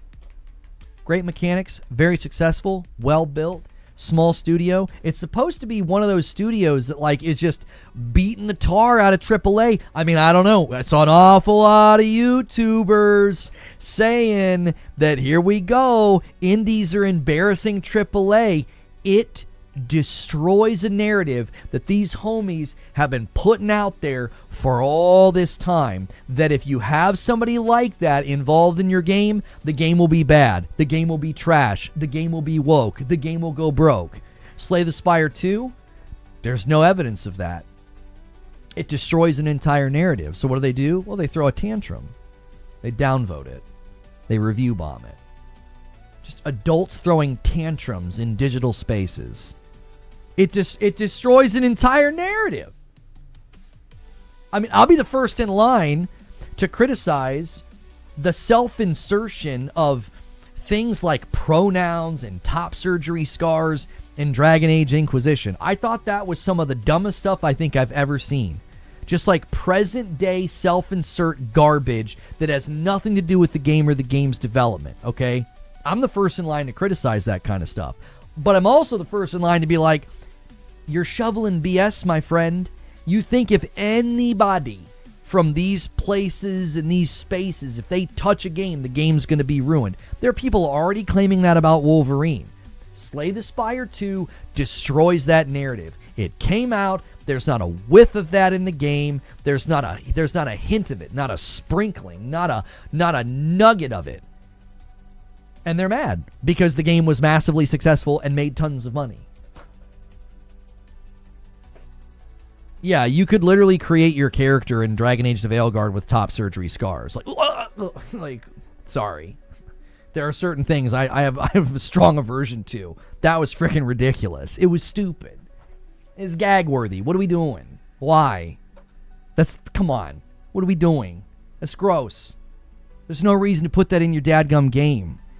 But that is like a different subject. That's not like this purity testing that we do. We're like, well, if somebody worked on the game, consulted on the game, bad game, downvote the game. And I'm telling you, Slay the Spire 2, 100% is a repudiation to the narrative they've been driving for years. And I think that's why they were mad.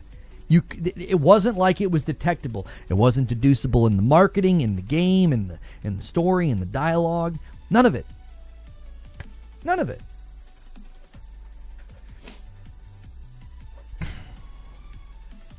So, yeah, it's so much of it's just denial of facts. Yeah, Yote was a flop. They're trying to claim Saros was a flop because you have 1 day of downloads in April on a download report. You know what I mean? You can't help people that don't care about facts because, and these are supposed to be the dudes that are all about like facts don't care about your feelings.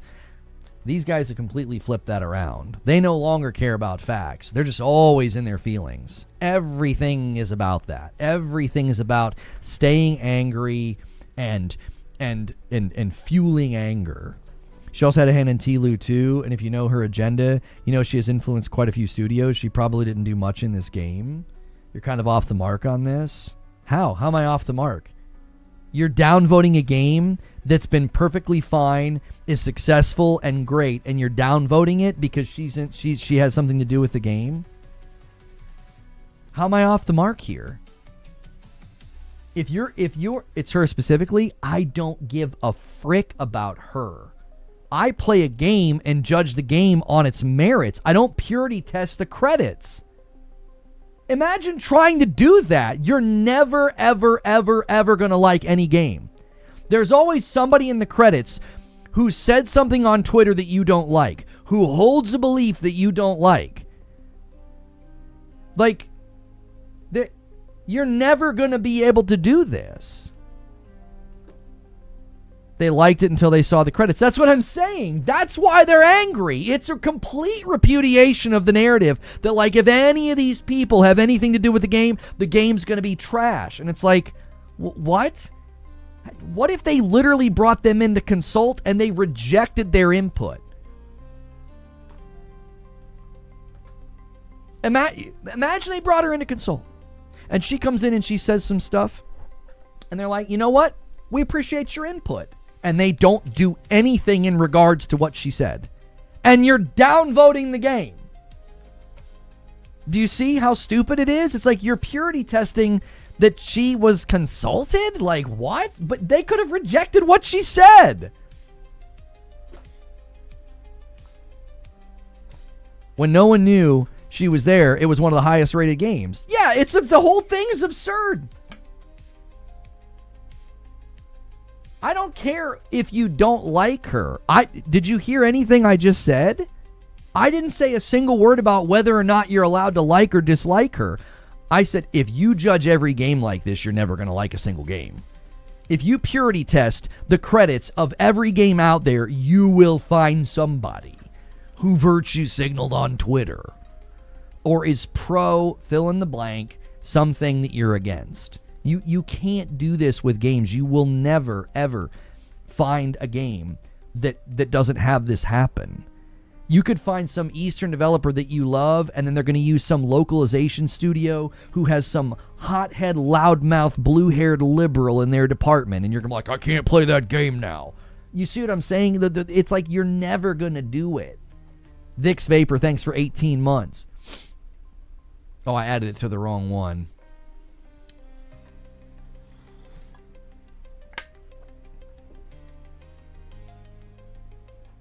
It's not that the game is trash, but they don't like her. What? I don't care if they don't like her. That's juvenile. What?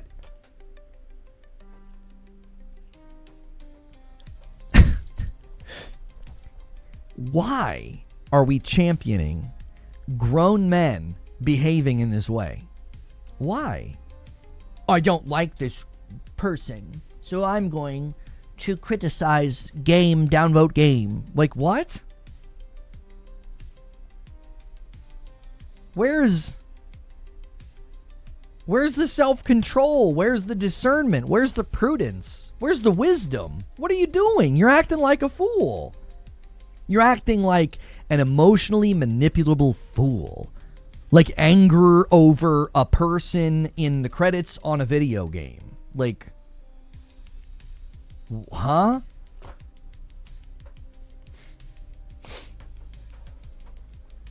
I don't get it. Grown women too. Grown women, grown men, whatever. You know these spaces are dominated by men. Well, we're going to pretend that they're not. You know these conversations are dominated by men. For me, I had a convo about this on Twitter, and I said, did they market the game as, we in no way used person X in the making of this game? Then see that they did. I said that's their frustration, but because they didn't market the game in that way, it is what it is. There's not a game that's going to come out and say that. That'd be very bizarre to be like, I mean, Ginger, you know from being in that world, like the amount of people that touch a game of any size. It's just, the whole thing is absurd. It's like you are allowed to dislike her. You're allowed to speak against what she makes claims about. That's what you should do. If she consults on a game, that doesn't mean they agreed with her.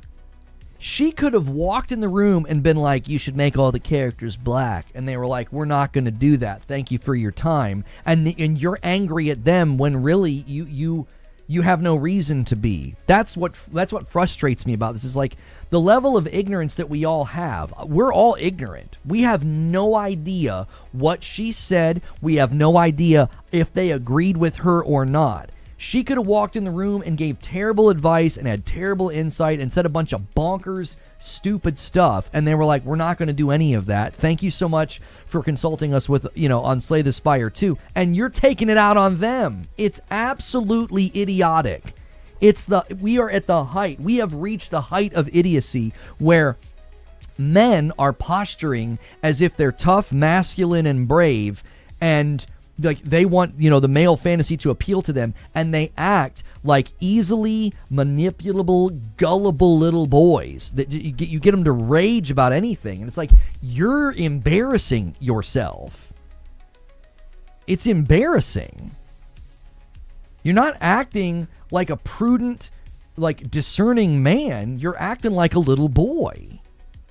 Like, I don't know. Like I have a 10-year-old son right now, and that's something that he is struggling with. Why? Because he's 10.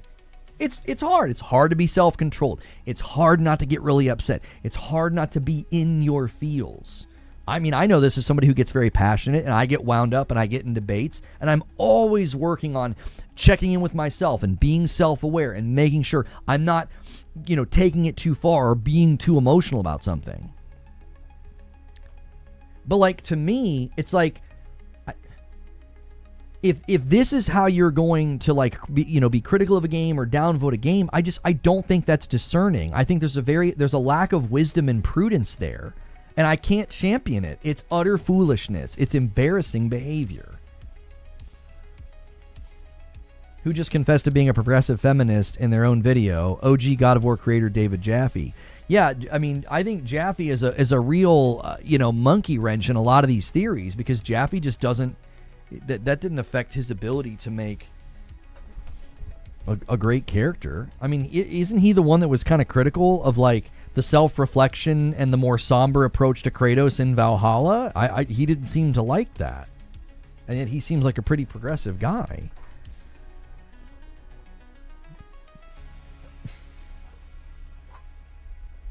That's why I found the whole thing ridiculous. I judge games based on the merits of the game. I judge them based on the merits of the game. Not AI photos on Twitter and not lies about how the stories end. I just want you to track with what gamers within these spaces have been doing. They lied about the ending of Ghost of Yote with a picture, and they falsely described it, and it was actually kind of gross. So they lied about the ending of Yote. They've lied about the ending of Saros with an AI image, and then we've got people downvoting and review bombing a very successful game that was being championed as an indie title, as one of these little titles just coming out and beating the tar. Look at how many videos ran with that. Do you remember when Slay the Spire 2 came out? Everybody ran with Slay the Spire 2 is embarrassing the AAA industry. Slay the Spire was your champion, and now you're attacking it because of somebody in the credits, and you don't even know what happened. You don't know what happened. She clearly didn't seem to have any influence over the game in the ways that you're worried about. I don't think there's any evidence of that in Slay the Spire. I'm not like fighting and then suddenly some skeleton's like, my pronouns are it. Like, what the frick? Like, that's not in the game. Yeah, they targeted Marathon specifically because it came out around the same time as Marathon, and Marathon's player numbers were not good compared to this little teeny game that kind of came out of nowhere.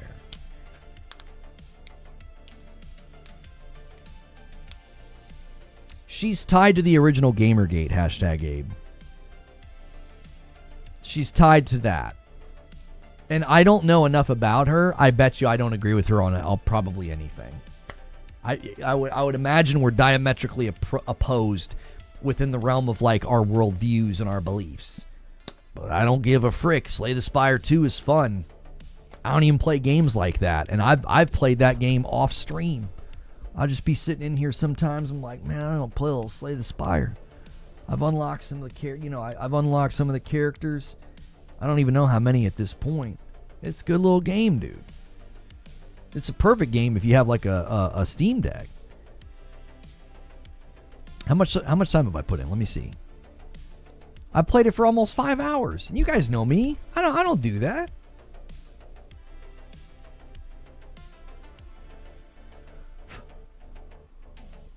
A $5 super chat from Dan. Off topic, but I just completed Pragmata and left my thoughts on your Pragmata gameplay video. Appreciate your content as always. Thank you, Dan. I appreciate that.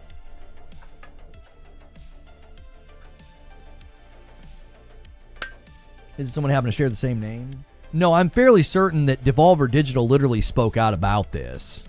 Like, they basically were like, I think they essentially said, we're not going to apologize for something like who they consult with or something. You're giving her too much power and credit. Yeah, they're acting like a consultant could just come in and just completely lampoon the game. We've had this conversation before about like how little power these people actually have, and you're elevating them to like Sith Lord status, and they're just a stormtrooper. Like, maybe that's an analogy everybody can understand. You know what I'm saying?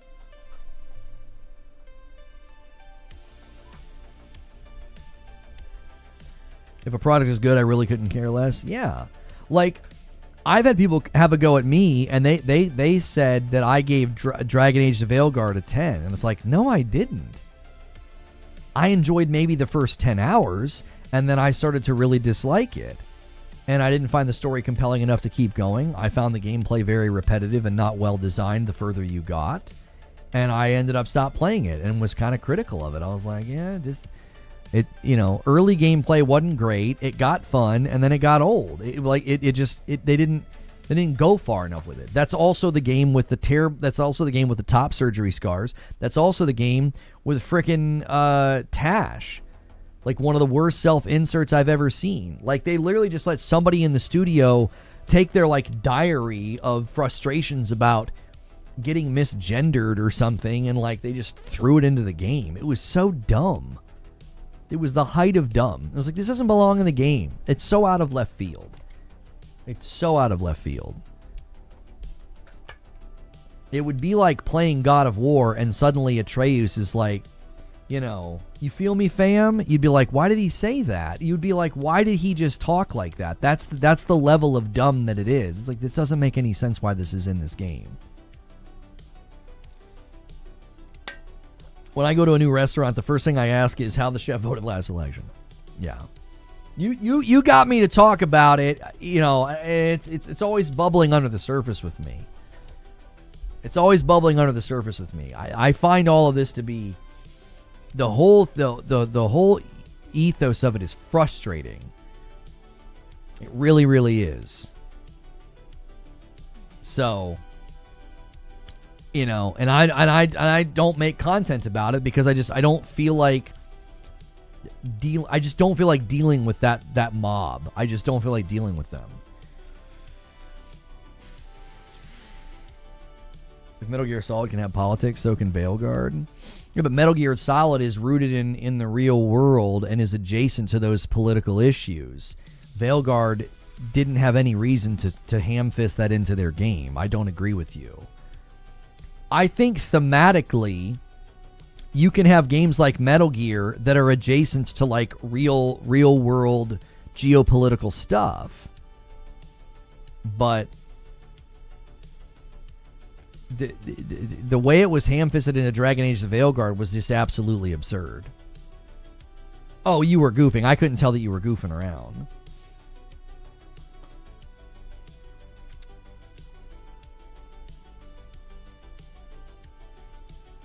You can't have politics. You just have to do it well. This is correct. You have to do it in a way where it feels genuine. This is true.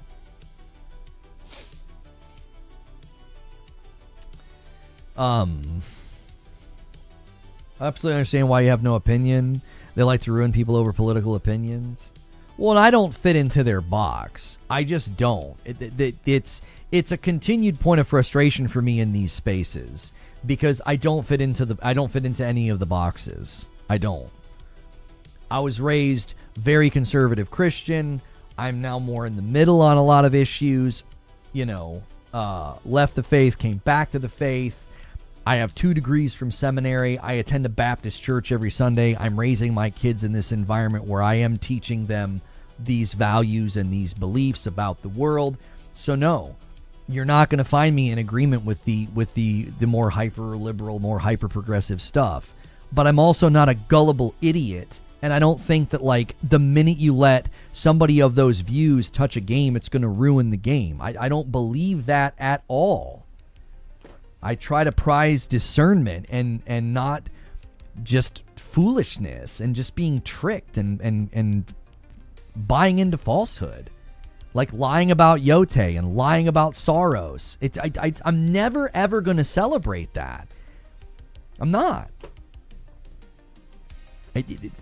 Defending or going against something in a false way, that doesn't justify it.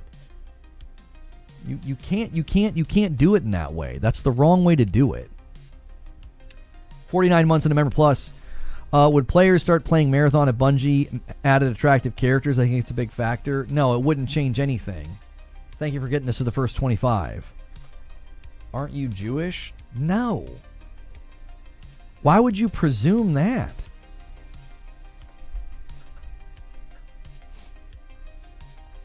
They're political tourists anyway. They don't care at all. Seeking the truth with love. That's my biggest frustration. That's my biggest frustration is the people that want to LARP as a Christian and you want to go out here and espouse Christian values, and you don't speak the truth in love. You speak the truth with the barbed wire bat. And it's like, what the heck is this? Like, what? Wait, you're not Jewish? No. What, is that like another thing people claim about me? I mean, I'm not offended, but I'm also like confused. Like, what?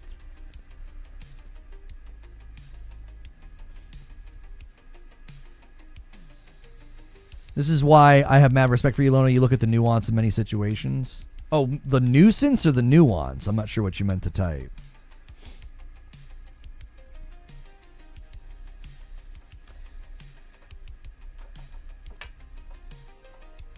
You're a woke leftist. Yeah, I mean, that's it. You gotta pick a box or you have no home. That's the facts.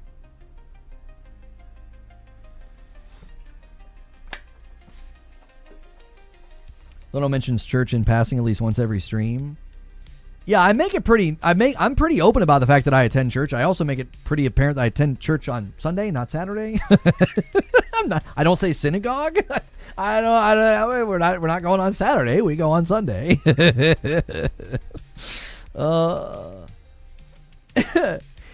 point is that we all have vastly different beliefs. Everybody here in this chat right now, we all have vastly different beliefs. And the idea that you're going to play games made by people, consulted on by people, or promoted by people that agree with your beliefs, it's an absurd expectation. It is an absurd expectation. I will judge games based on the quality of the game. I don't care about the viewpoints of the people that made it. That doesn't matter to me. Now, if their view, their worldview, their beliefs hijack, disrupt, or sabotage good storytelling, yes, I will call that out, as I have with Tash in Dragon Age the Veilguard. What I will not do is be like, oh, that person that I don't agree with consulted on the game, that game is now bad, I'm going to downvote that game. That is a lack of discernment. That is a lack of wisdom. That is absurd behavior. I will never endorse that kind of nonsense. I also will not endorse just flat out lying about games. Just flat out lying about games because you think they're part of some, like, quote unquote liberal or woke agenda.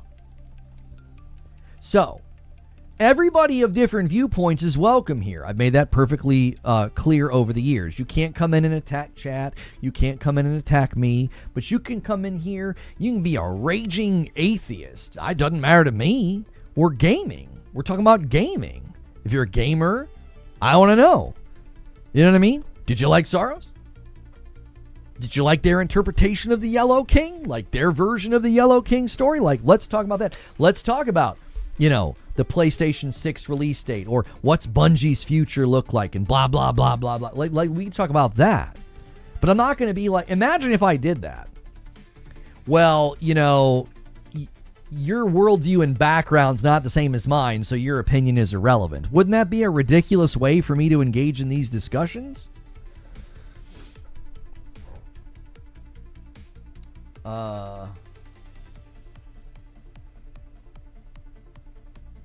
Politics in games is great. Hang on. Yote Garb in the background. Confirm woke setting. Hang on. I clicked on the wrong name. True SSJ says read my last two. Lono, I think we're in the same position on this. Although we look at one point and the opposite of everything, I feel the blue hairs are much worse than the anti-woke bros. It's just that the blue are influencing more than just video games the past 10 years. Let them.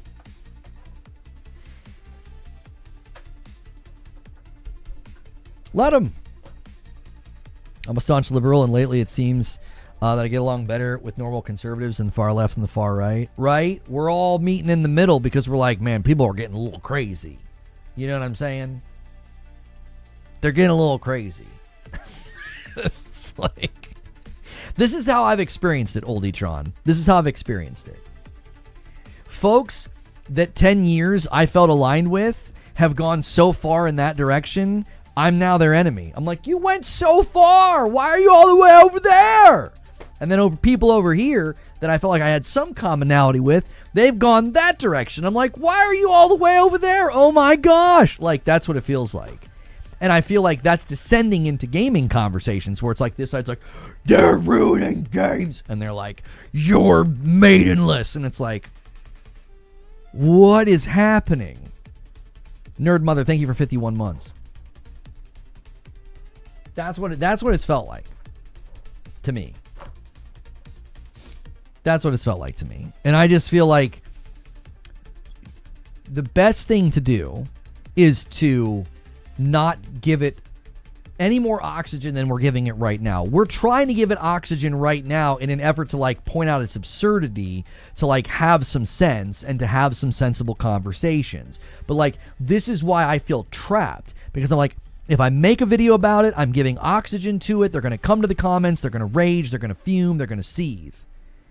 But if I don't talk about it, am I not eventually just letting it grow and fester? I just don't know. It's a very, very difficult time for me in particular, with my own personal beliefs, my own psychological and my own spiritual journey, and wanting to prize being wise and prudent and discerning, and wanting to instill those values in my son, and seeing so many young men and grown men acting in this way. And I'm just like, I feel 100% stuck.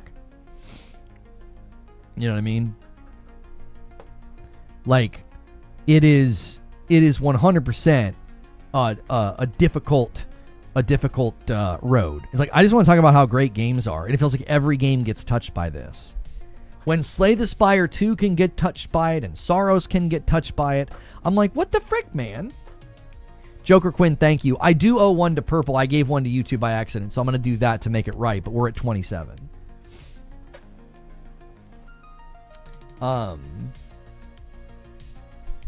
So, there was like a gnat or something, or a piece of fuzz floating around. Meanwhile, the social platforms are rubbing their hands together, feeding on the hate. Yeah, and I think that's the difficulty. I don't want to give it oxygen, but I also feel like it's almost impossible to not commentate on it now.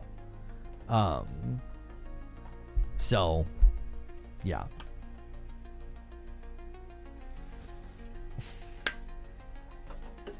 Well, no, Gojira, it got a wave of negative reviews early on because they pushed out a patch that people were really upset about. That's true. The recent wave was because of them discovering that she was involved. The first round that you see there, I don't know the exact dates. I can't see, it's really small.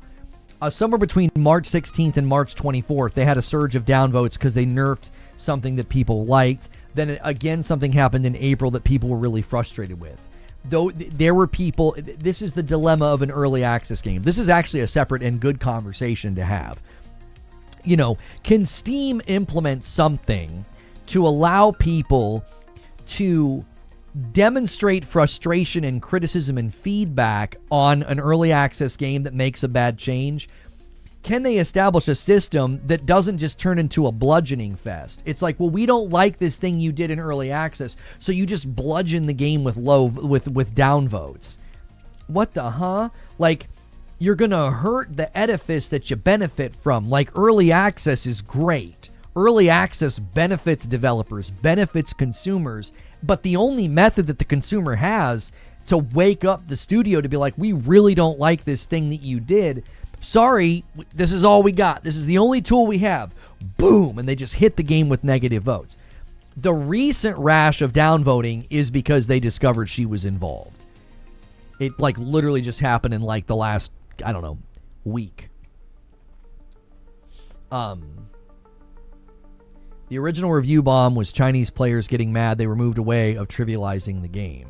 Yeah, the first was I forget what it was, Milton. Like, the first thing was like there was some kind of a thing that they patched or nerfed or something that was basically, yes, it was like some kind of a broken thing. I forget. I don't know what it was. I was just playing very casually and just enjoying the game. And then there was a second thing they did where, again, people were very, very upset. Why was she involved? I don't know. I don't know.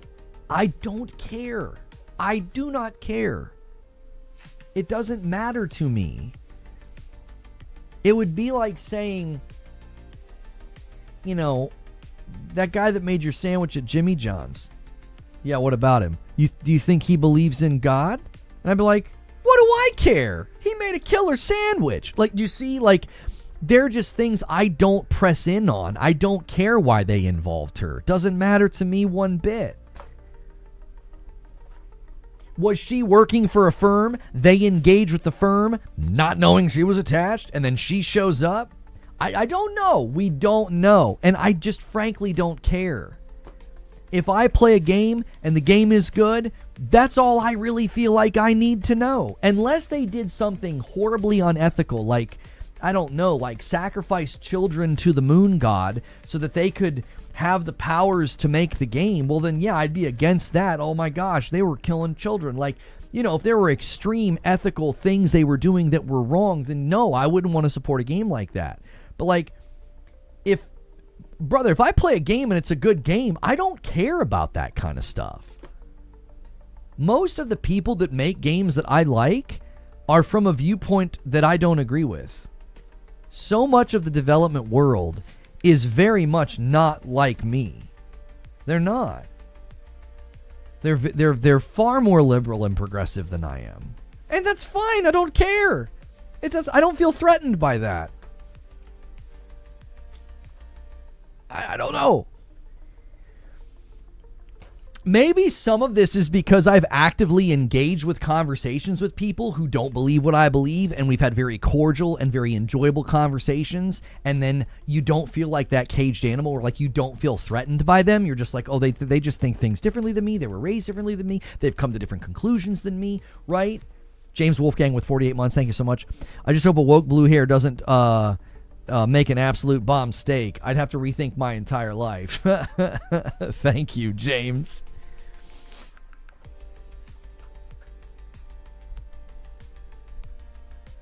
That's your first mistake. Jersey Mike's is a far better sandwich maker. You're not wrong. I actually prefer Jersey Mike's over Jimmy John's. If the guy at the sandwich shop actively talks about how much he hates me, I wouldn't trust a sandwich from him. Yeah, but I mean, again, I don't know if... I just don't know. I don't know if I care if... I don't know. I disagree with everything she stands for, but I played almost 200 hours of Slay the Spire 2. I don't see anything that would be tied to her, but the fact that they even consulted with her is concerning.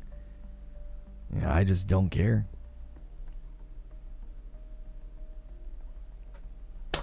I've played games. Let me tell you this. All right? Let me tell you this one. I've played games that were worse than Slay the Spire 2. And she didn't consult on those games.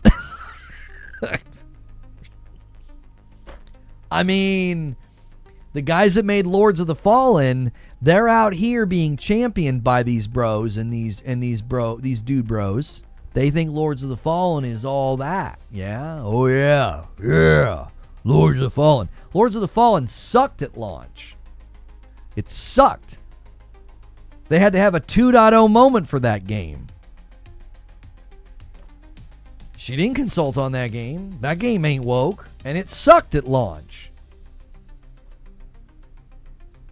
There have been plenty of games that have been championed by these dude bros that are pretty rough around the edges at launch. Like, I don't know, Wu Chang Fallen Feathers, Crimson Desert. Now, Crimson Desert has made great strides, but at launch, that's pretty bad. It still isn't that great on console with respect to performance. Wu Chang Fallen Feathers had a ton of problems at launch with performance and glitches and bugs. She didn't consult on any of those games. Do you see, like, I'm more concerned with the game. I'm like, is it playable? Does it have bugs? Does it have glitches? How's the player incentivization? How is the balance? How is the moment to moment? Like, all of that. That's what matters to me.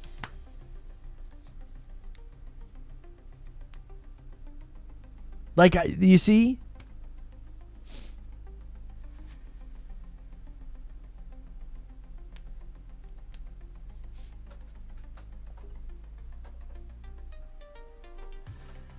When a game aligns with someone's perceived ideals, all criticism is ignored. Yeah, I mean, I've always been different in that regard because, yeah, like, okay, so you guys know, like, me and Bungie, you know, the things they blogged about over the years and the things they virtue signal and all that, like, we did not align on a lot of that stuff. And yet, my love for Destiny drove my criticism of the game to be, like, you know, a lot harsher. And I think that tends to be how I operate. Like, I focus so much on the game that if I really, really, really like the game, that's what drives my criticism. Like, the more time, it's almost like the more time I spend with the game, the more apt I'll be to be like, you know, I really think this was a dumb thing that they did.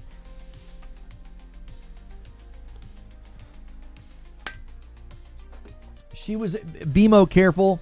I don't know much about it. I was completely oblivious to the whole Gamergate thing when it happened. She was associated with the very first Gamergate situation. By all metrics, Lono should love I Am Jesus Christ.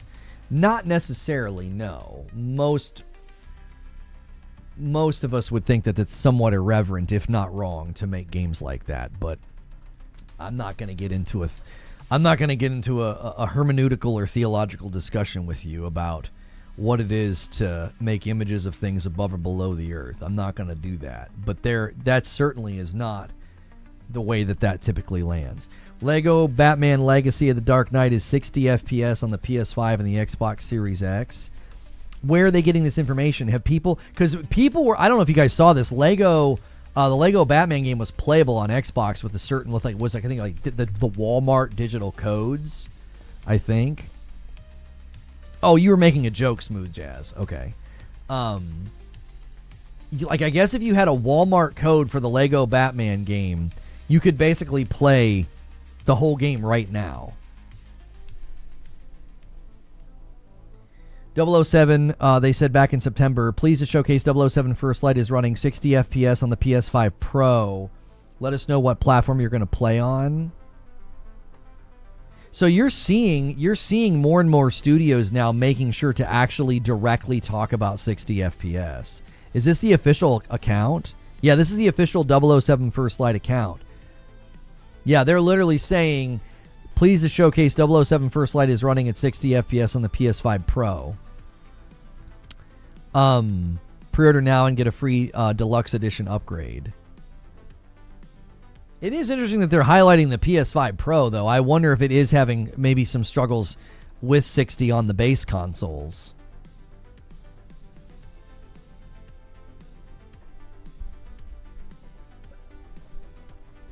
Players are sending a message to the game companies that they need to stop consulting these HR radicals and sweet baby types. Listen, you're free to send that message. That's totally fine. I don't agree with the idea of purity testing games. To be like, well, who worked on this? I don't agree with that. In principle, I just don't agree with that. I think that there is no end to that. There's no end to that. What are we going to do? Are we going to check everybody's Blue Sky and Twitter history? You going to comb through every single person that worked on every single game? That level of purity testing, I just don't align with it. I will never align with that. I'm going to judge the game. If I boot up a game and they start going on some wokey diatribe and I feel like this is ridiculous, why is this in here? I will criticize the game. I'm not going to try to figure out who wrote that part. I'm just not. That's just not how it's not how my mind and view of the world operates. That's just not how I function. This is the thing that I think I've grown more and more exhausted with and leery of and tired of, is the attempt to compel others to believe in the same way without, if not, there's going to be repercussions. The way that these things get couched and talked about, I'm just like, everything seems like there's like this veiled threat of like, if you don't align with us, we're going to come after you. You don't agree with us and you don't agree with our viewpoint, we're going to come after you. It's very vengeful. It's very, I don't know. There's just a lot of maliciousness in the way that this stuff gets talked about. And I don't align with it, and I'm not gonna be browbeat or bullied into saying or espousing things that I don't believe in.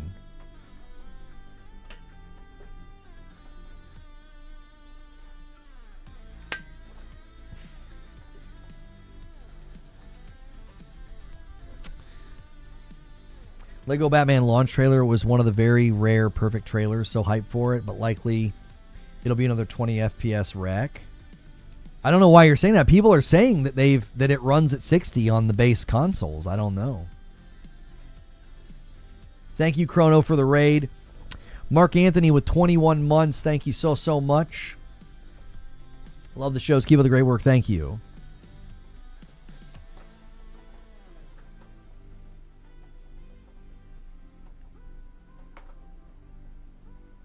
Despite the memory shortage and crunch, it looks like the Steam Machine will ship with 512 gig and 2 terabyte configs with 4 SKUs total. It seems like the Steam Machine is very close. Very close.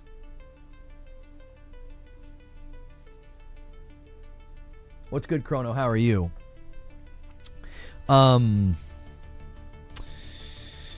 Looking at the feeds here, that's one of the things that's hitting the feeds. It does seem like Steam Machine is very, very close. Stellar Blade 2 will be a self-published game, and it will not be, from the way they're verbalizing it, it won't be an exclusive to any one platform. It looks like they're, at the very least, they're wanting to be on PC day one with Stellar Blade 2. Yesterday's update to Twitch's terms of services includes a section about giving users a full license to use your content however they want. This is because Twitch introduced the share feature. You can disable the function in your clips section. That's a little weird. What's that? That give users a license to use your content however they want. I mean, nobody has a license, but I mean, there is fair use in virtually all content repurposing. I mean, that's generally like a thing. Blueprints has rolled out a hotfix, it looks like, on Steam.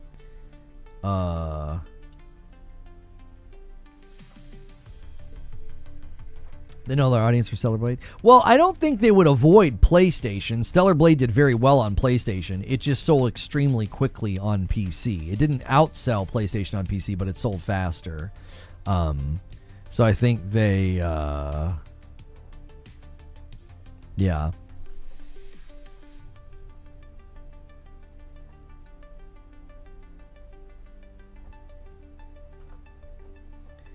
Steam Machine is going to be good to repel mosquitoes while having a barbecue outside. Stop. Wish Blueprints had some DLC. After Saros, what's the next game you're really hyped for that's coming up?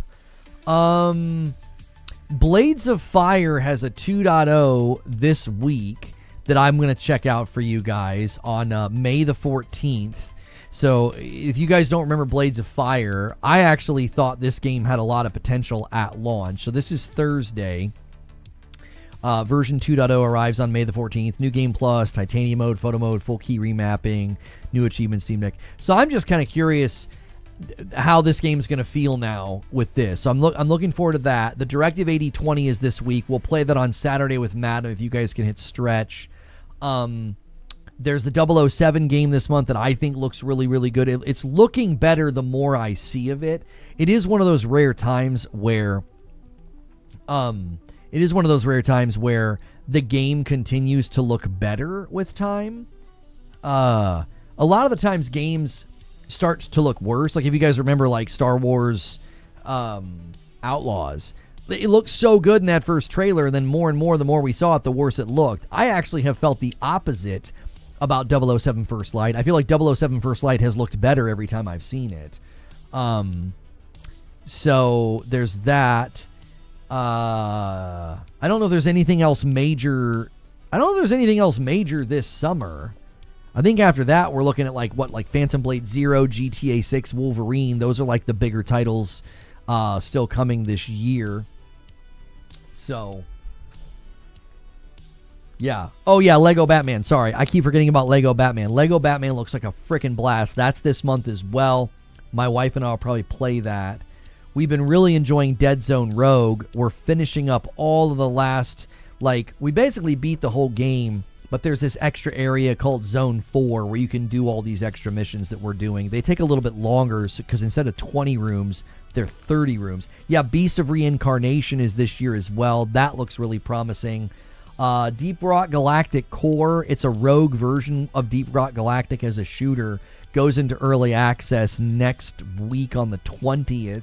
I'm hoping they can get quickly to 1.0 and hit consoles, because I think that one looks like one that Madam and I would enjoy. Are you into fighting games at all? I am not into fighting games at all, no. Yeah, I keep forgetting. Control Resonance. There's so many games, I always end up forgetting some. Control Resonance. We don't have a release date yet for Control Resonance, but that is definitely one that I'm really looking forward to. Yeah, I have played and completed a lot of games already this year. I think next on the docket is probably Mouse PI. I need to circle back to it, because this year I played High on Life 1. I did not enjoy High on Life 2. I put it down. It just did not feel... I don't know. I have a hard time playing shooters when they don't feel great, and I just didn't feel like High on Life 2 felt great. I put it down, but I played the first one to kind of get ready for it. I played Mario Galaxy 1 and 2 all over again with Madam. I replayed the first Control in anticipation to Resident. I played Mio Memories in Orbit, Crypt Custodian, Cairn, the mountain climbing one, Resident Evil 9. Grind Survivors is great if you like Survivor-type games with, Vampire Survivors vibes, but this one's got, guns and loot and a leveling system and a crafting system. It's really fun. Ghost of Yote Legends I beat all the missions there. Madam and I put 50 hours into Sworn. That's a Hades clone. Pragmata, I put 30 hours into Pragmata, loved it. Blaze Blue Entropy Effect, I've unlocked I think all the characters in that. Saros, loved it. And then Dead Zone Rogue. So 15 games just within the first 5 months of the year. So we're cruising. Mouse PI is probably next, and then 007, and then Batman. Yeah, just so many games. Yeah. Are you gonna play Way of the Sword? Yes, Onimusha. I forgot about Onimusha. That one looks really, really good too. What was the one that Xbox just showcased last week? It's kind of like a Yakuza style game and across different eras of time and stuff. That one looked really, really good. Hype for Turok, but I think that comes... Yeah, I don't think Turok comes this year. Yeah, there's a handful of games we just haven't seen enough of, and I don't think they're going to make the cut. Because if you can't get out before GTA 6 this year, you're probably not going to bother. It just isn't going to... It's going to be really hard to come out this year after GTA 6. They still haven't said how 007 runs on the base PS5. Yeah, highlighting the fact that it runs at 60 FPS on the Pro, I honestly don't know how comforting that is. I think most people want to know, how does it run on the base consoles? Expectations are it's going to run good on the PS5 Pro. I don't think... that. Again, that to me is not the best... That's not the best brag. I don't know.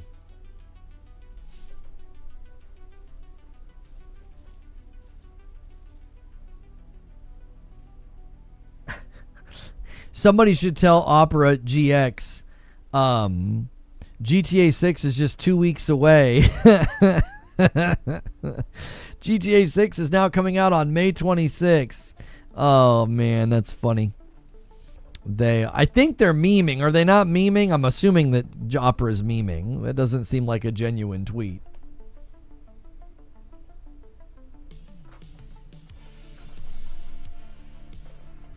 There's a bad trend developing. Will you watch more cutscenes like a movie than actually playing a game? What games do you feel like demonstrate that trend? I mean, this year alone, I don't feel like that's been demonstrated in any of the games that I've played. I don't know. Resident Evil 9 and Pragmata and Saros and Mouse PI, probably the bigger named titles that people would recognize.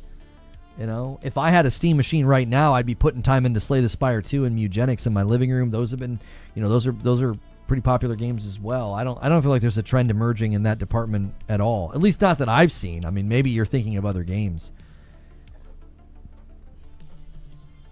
Opera GX always memes on Twitter. It feels like a meme.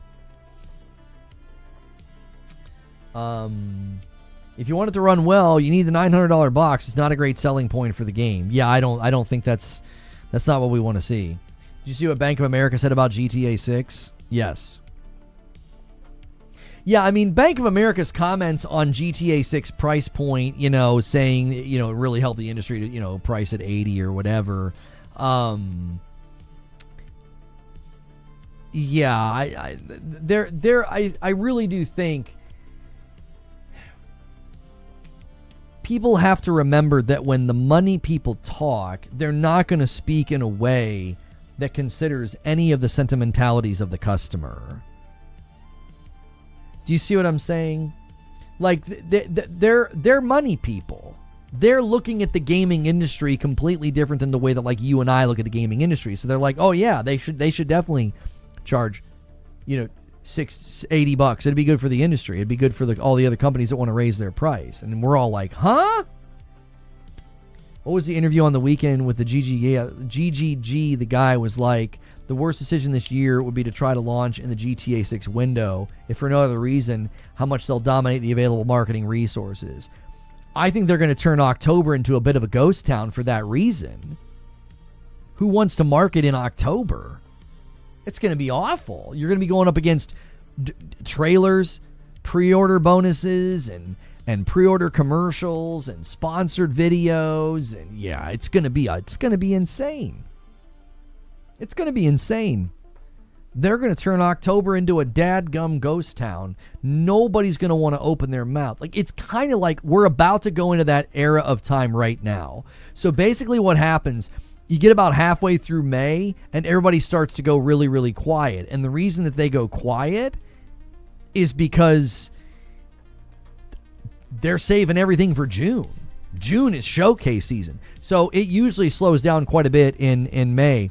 I mean, think about what's going to happen from marketing and announcements and perspectives and trailers and everything else. Think about what's going to happen when they October hits, and they're constantly talking about their game.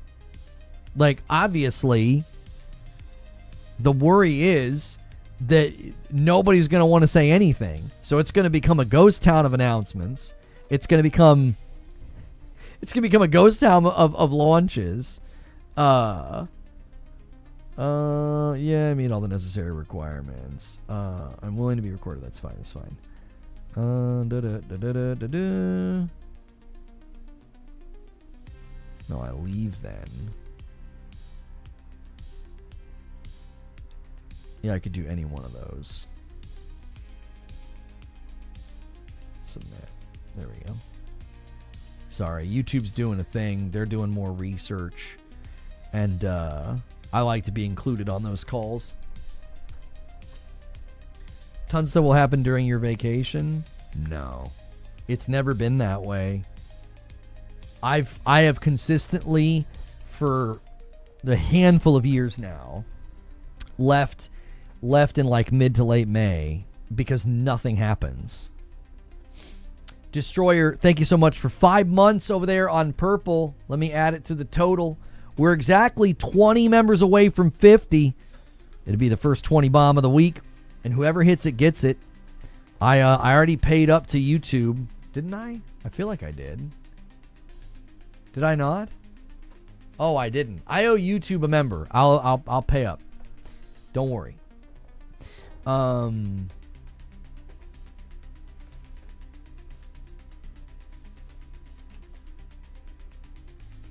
Something is happening. Batman.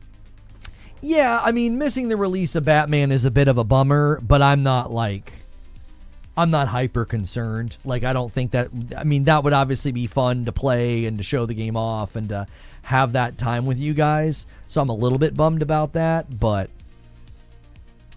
And 007. I thought 007 First Light was the week after. Yeah, that's the week after. May 27th. Yeah. Yeah, 007's not the week I'm gone. Will you do a quick phone stream if the GTA 6 trailer drops while you're on vacation? Oh, I don't know. I mean, I'll take my stuff. There's usually not good opportunities to stream while I'm gone. Yeah. There's usually not. It typically just doesn't work within the schedule. We're usually going to like lots of different places and doing lots of different things.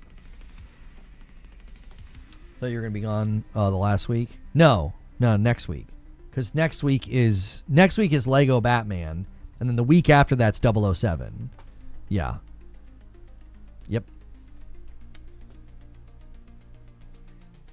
Lego Batman Legacy of the Dark Knight is a consistent 60 FPS on the Series X. Yeah, I don't know if you guys saw this. People with a code from Walmart for the Lego Batman game were able to basically install and play the entire game. So, yeah. What is this?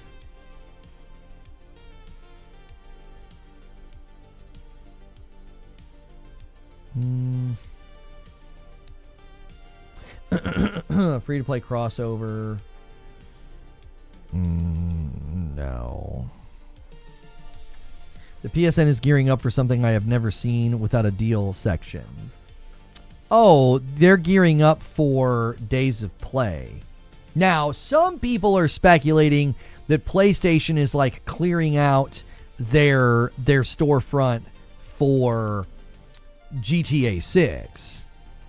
Yeah, Directive 8020 I think drops either tomorrow or Thursday. I forget when. I'll play that with Madam on Saturday if we can hit stretch this week. I don't think I'll play that just like this week by myself. I like to play games like that with Madam. So 8020 is tomorrow. Okay. What was I gonna say?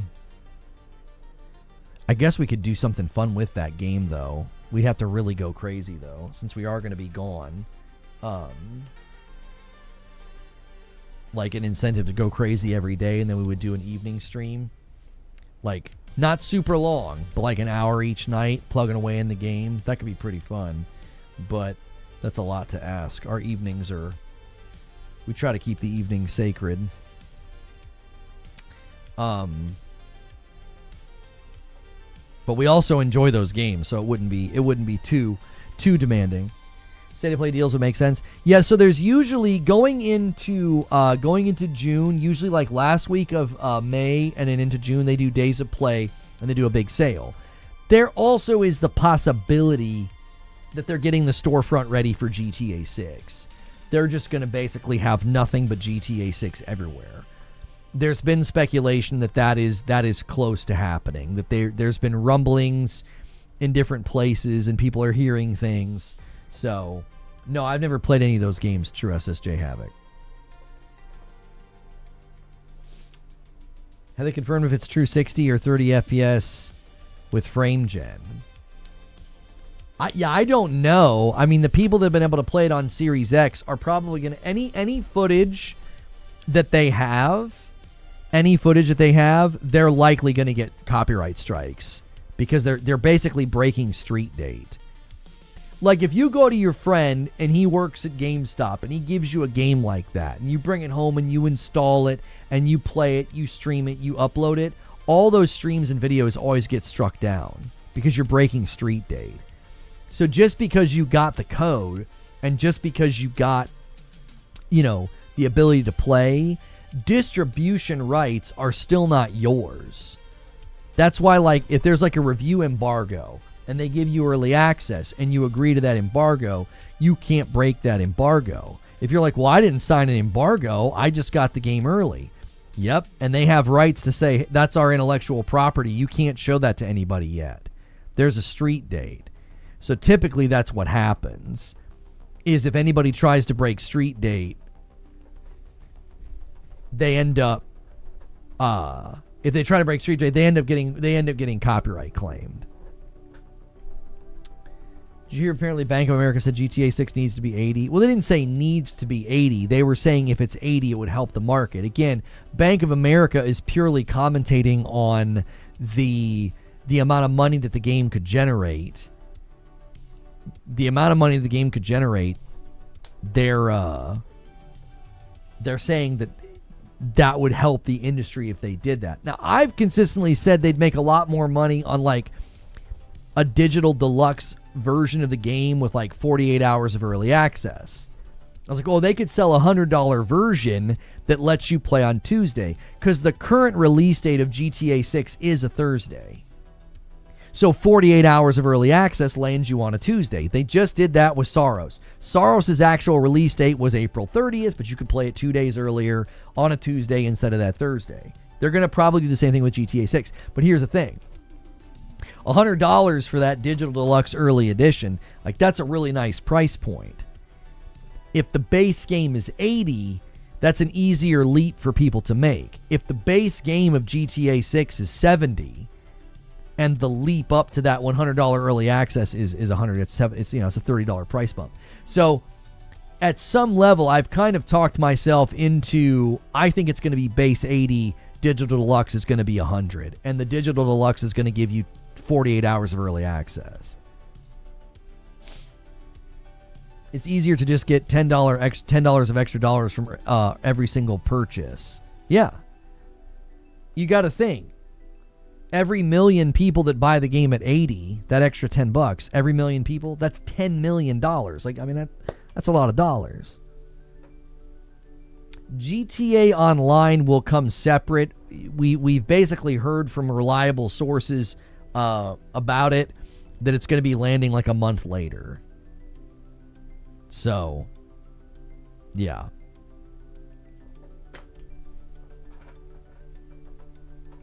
I think it'll be 70 to 80 pounds for the base game.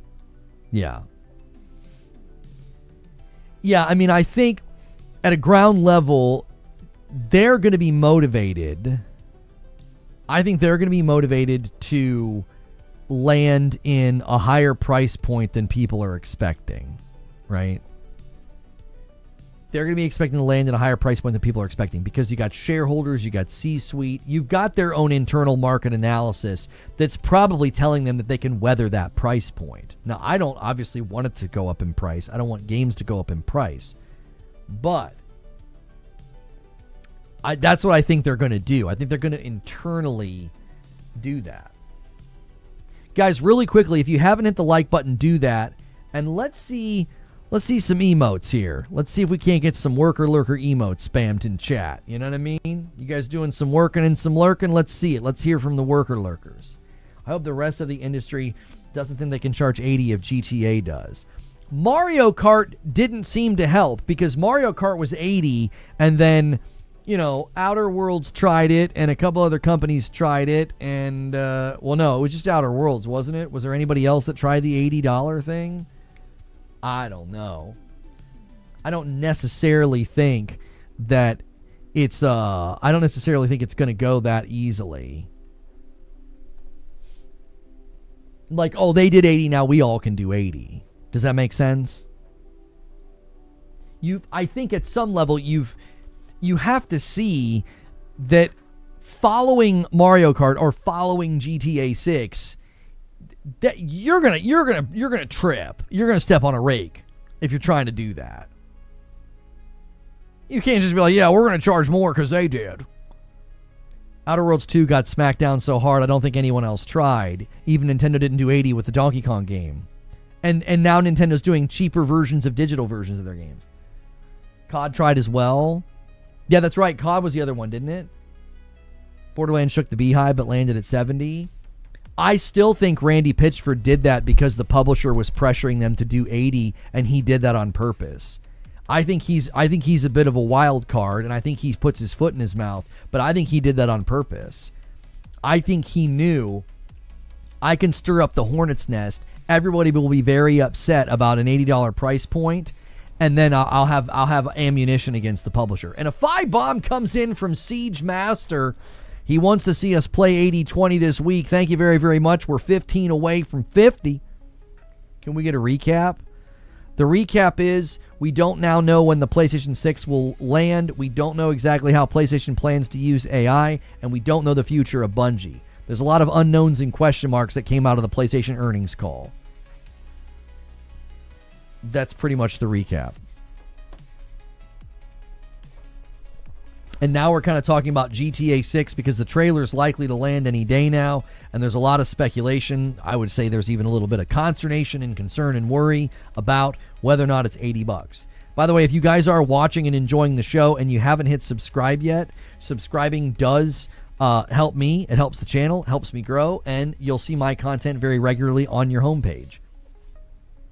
We see more variable pricing as a result. I don't know if Nintendo is going to be able to put any pressure on the market to, like, oh yeah, maybe we should do cheaper versions of digital games. I think digital versions of games should always be cheaper. You know what I mean? I'm not buying a physical item that can retain its value. I buy a game for $70, it's physical. I can go trade that in a month and retain some of the value and then put that towards another game. I can't do that with a digital purchase. So I feel like digital games should be cheaper. I'm not going to get like an entitled Karen about this, but I think that's a very logical take. It's like, I'm literally buying something that doesn't retain any value beyond the initial purchase. I have nothing physical, no clamshell, no disc, no shipping or freight fees to get the product to me. That should be cheaper. I don't think they're going to do it because it's easy money. You really think they want to throw away $10 per game? I'm amazed Nintendo did it. I genuinely am amazed they did it. They might have a long play in place. Maybe they just want more and more people doing digital. Maybe they want to get off of physical. I don't know. They have markets where they flourish with physical, so it's kind of surprising, to be honest. It's a little shocking that they did it. It's like, well, you guys have markets where you sell a lot of physical copies of games. They also aren't sharing value with stores selling the physical copy.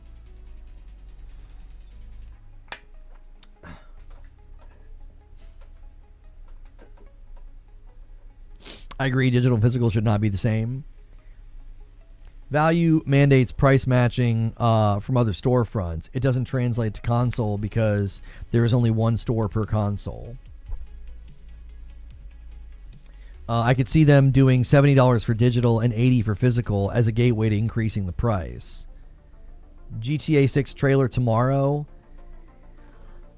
Rockstar does not like to be predictable.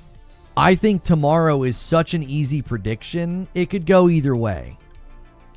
Like, they could view it as nobody will expect us to actually do it because nobody will expect us to do what's predictable. Or they don't want to be predictable, so they don't do it tomorrow. Like, I just don't know. They seem to not want people to be able to predict their behavior. Isn't Epic Game Store cheaper games because of the dev storefront profit difference between EGS is cheaper, if I remember? I'm not actually sure. Yeah, 7 p.m. today. A state of play for GTA 6? No, I don't think so. They know that we know that they know that we know that they know that we know that, yeah, they know that we know that they know that we know that they know that we know. So they might know that the best thing to do is to not do it when we might think that it'll happen. I sound like an idiot. It just, they like to do their own thing. They do not want it to be predictable. Here's the thing, though. They went from letting everybody know when trailer 1 was coming. Like, they gave us a date and they gave us a time. But they didn't do that with trailer 2. Trailer 2 just showed up, boom, out of nowhere. We were like, huh? What? We were literally in morning coffee, and then all of a sudden I was like, well, we have to change the show. You know what I mean? We were in morning coffee just kind of shooting the bull, talking about everything coming that day, and we had to completely throw together a reaction stream. And the reason we had to throw together a reaction stream is because out of nowhere, the trailer dropped. And I think they're going to do the same thing with trailer 3. So again, they could look at tomorrow and think, everybody thinks we're going to do it, let's not do it. Or they could be like, you know what, everybody thinks we're not going to do it because they think that we don't want to be predictable, and the most unpredictable thing right now is to be predictable. If it makes you feel better, Lono, you often sound like an idiot. I appreciate that. At least you're getting a consistent value here. We don't, you know what I mean? We don't want you to get some kind of different value day to day. Whoever leaked the trailer ruined it for us.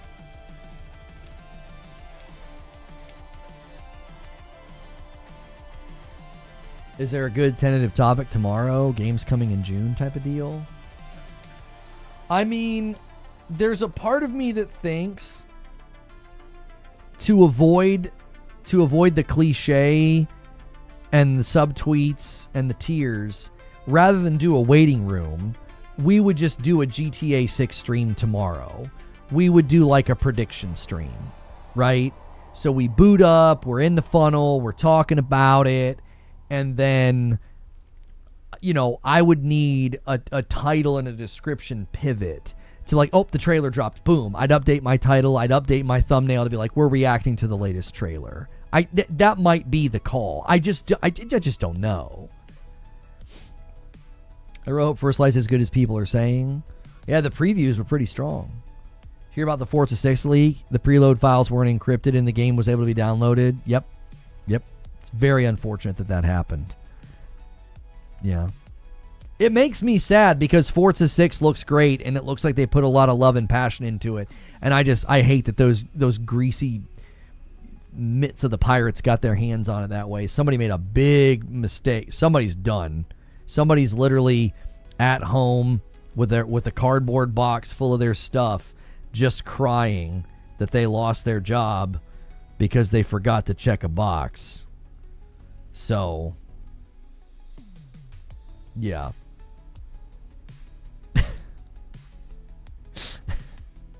Do you know what I'm saying, bro? So somebody got canned, bro. They cost the company a lot of money, bro. We're talking millions of dollars in losses. Somebody's at home praying they don't get sued for negligence, for gross negligence. Joker Quinn with a gifted thank you, sir.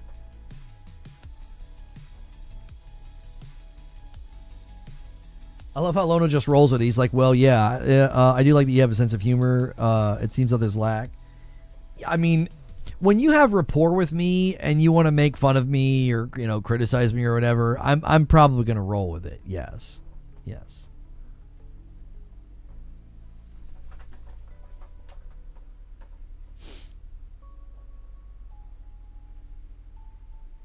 PlayStation made $29 billion last year and sold 16 million units. Nintendo's in trouble shipping 20 million, only selling 10. This will become evident when production wanes. You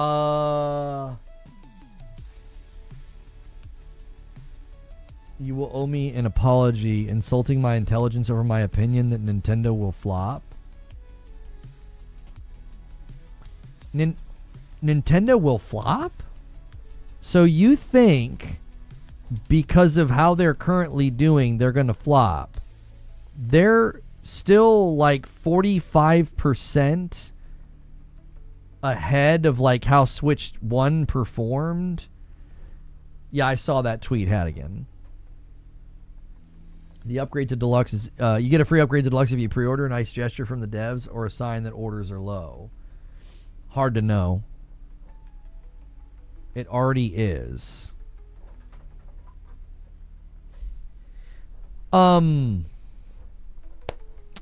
Okay, so you would have to define flop because they were really bullish and ambitious with projections and they're having to modify those projections, right? And their stock value is taking a hit accordingly.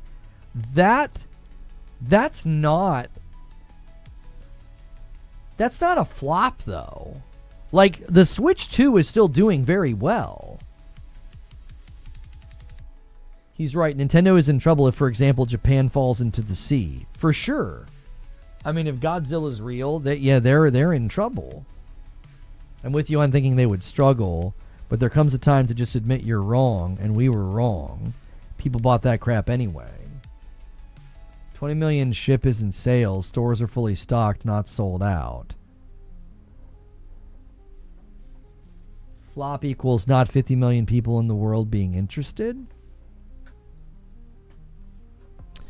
How is the Switch 2 selling and charting versus the Switch 1? As of March of 2026, the Nintendo Switch 2 is outperforming the original Switch's launch, with worldwide sales reaching 19.8 million units and leading by about 12% in the US. Driven by strong demand for games like Pokemon Pocopia, while initially over 40% ahead, the gap tightened as Switch 2 hit its 10th month. So it is dropping and starting to pace Switch 1, but it's currently still outpacing it. Shipped? No, this is saying sales. Who said they were shipped and not sold? Where are you? That's an article, not fact. Where are you getting your facts?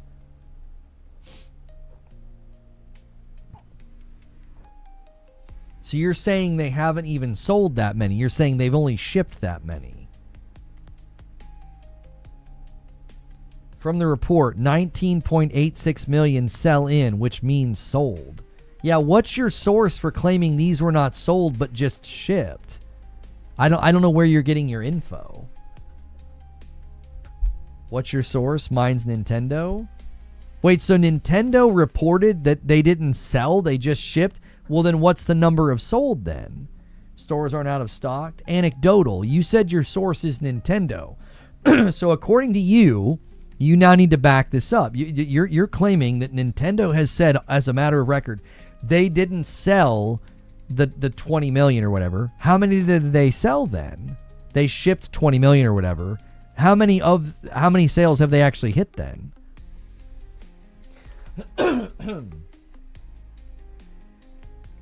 Yeah, when did Nintendo say this? I mean, they just had an earnings call, did they not? You're saying they said this on their earnings call? Is that your claim? Pelokin says the numbers that Nintendo present are sell-in, not sell to the customer.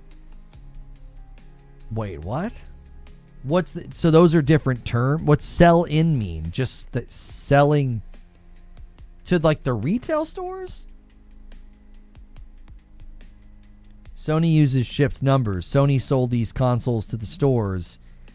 It's a sell-through argument, not a serious point. Sell-in means selling to retailers into the channel.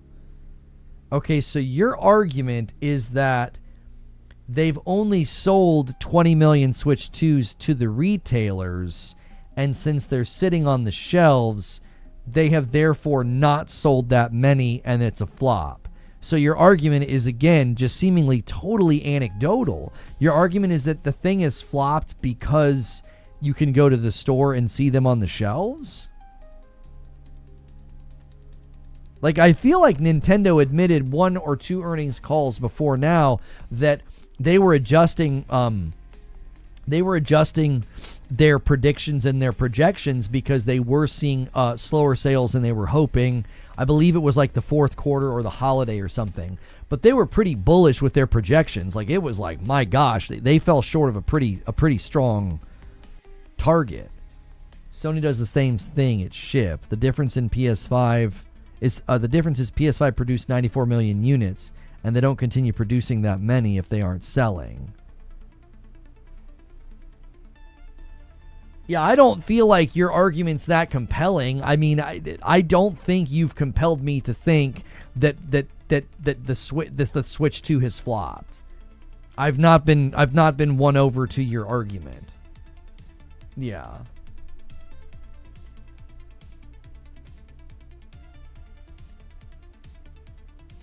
Saying the Switch 2 is selling faster doesn't mean a lot. It would mean it's not a flop, though, Paul. Like, I'm not saying that that it's selling faster than the Switch 1 is some, like, monumental achievement, because they delayed it to have way more on hand, so there would be no shortage. But it certainly hasn't been a flop. To argue the Switch 2 has been a flop is a very significant claim. I mean, that is a ballsy thing to claim. Game Informer reported on their website that Nintendo has said they sold through nearly 20 million units of the Switch 2 so far. 100% saying it's a flop as it outsells the PS5 and the Series X and S. Shipped. You keep saying shipped, but you don't know how many have not sold versus how many have shipped. Therefore, your argument, again, just isn't compelling to me. I'm not being persuaded to your viewpoint because you don't have hard numbers. You have presumption and anecdote. You have the anecdote of like, oh, well, I can go into a retail store and Switch 2s are sitting there. And then your presumption is that that means they haven't sold well. Ergo flop. Like, I don't think that's a very compelling argument. We're talking about Nintendo here. They flooded the market with 150 million Switch 1s. Yeah, I would imagine Switch 2 has sold just fine. If it's underperforming their own projections, that's something that they're going to have to account for, and they're taking a share value hit on that. Sure. They had people buying shares thinking that this thing was going to be at a certain level. It's not at that level. Diminished value. Understandable. That's not a flop, though. I think you missed his message. 20 million shipped is 10 million sold, give or take a couple million. The 94 million PS5 shipped is 84 million sold, give or take. These are worldwide store stock. Hey, your math doesn't math there, though. You're subtracting 10 million from the 20 million Nintendo shipped from the 94 to 84 PlayStation. That ratio doesn't line up. It also doesn't line up because you're talking about a console that's 6 years into its life cycle, and the Nintendo's just in the early stages of its life cycle. I would imagine, I think this is a fair presumption, that units shipped ratio to units sold is probably tighter in the first year of a console's existence compared to now 6 years into the PlayStation life cycle. Does that make sense? Like, when you ship 20 million units of the Switch 2, I would imagine units sold is closer to the 20 million. It's not automatically 10 million away, simply because that's the 10 million spread of the PS4, the PS5. That doesn't make any sense to me. How not? Are these less stores for Nintendo holding stock than PlayStation? Yeah, again, your math doesn't math because we're 6 years into PlayStation. So sales are slowing for PlayStation. Therefore, shipped to sales will have a growing gap because they sit on the shelves longer. The Switch 2's not been out that long. Your logic doesn't compel me because your logic is presuming it's the same spread, but the PlayStation 5's been out for 6 years. It's been out for 6 years. It's naturally going to start slowing down. Pulling comments out of your butt, boy. Yeah, see, you're not interested in having a conversation. You're just interested in throwing around insults, and when we don't buy into your presumption, you get really upset. You don't have a space here. You're not welcome here. Now you're just throwing around insults because your argument's not compelling, so you're becoming emotional. No one's pulling anything out of anywhere. You seem to be pulling things out. Like, if your logic was PlayStation 5 is shipped 94 million, they've sold 84. You don't have any data to back that up, but your presumption is because there's a 10 million gap, there's also then a 10 million gap for the Nintendo Switch 2, but the Nintendo Switch 2's in its first year of its life cycle. So, you know what I mean? I would imagine that spread is tighter on the Switch 2 because it's newer.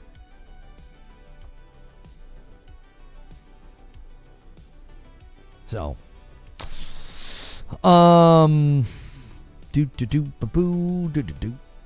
checking the news feeds. A kill switch has been pitched for Linux kernel that could shut down vulnerable functions. That doesn't concern us.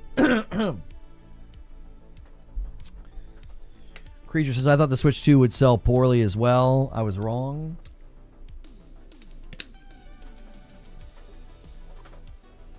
How does 14.7 million have Mario Kart if only 10 million consoles are sold? Yeah, there's almost 15 million Mario Karts in circulation.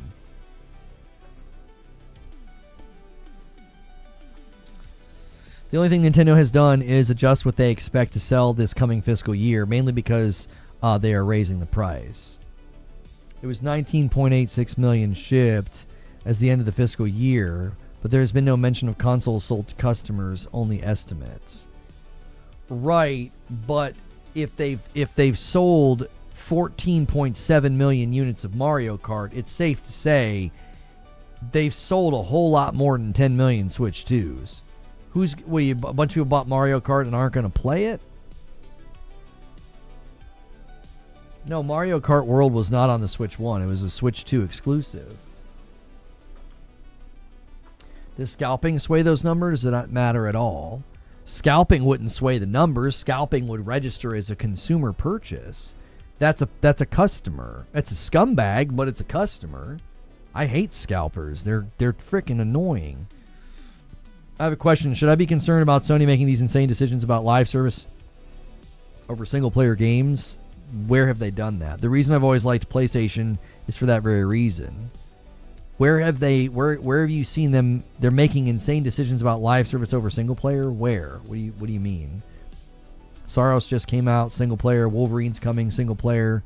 They're helping with Phantom Blade Zero. It's a console exclusive. That's single-player. Last year was Death Stranding 2 and Yote. Year before that was like Astrobot, bunch of exclusives like Stellar Blade and Final Fantasy and others. I don't know. There's been a pretty steady stream of single-player games. I'm not sure what you're referring to.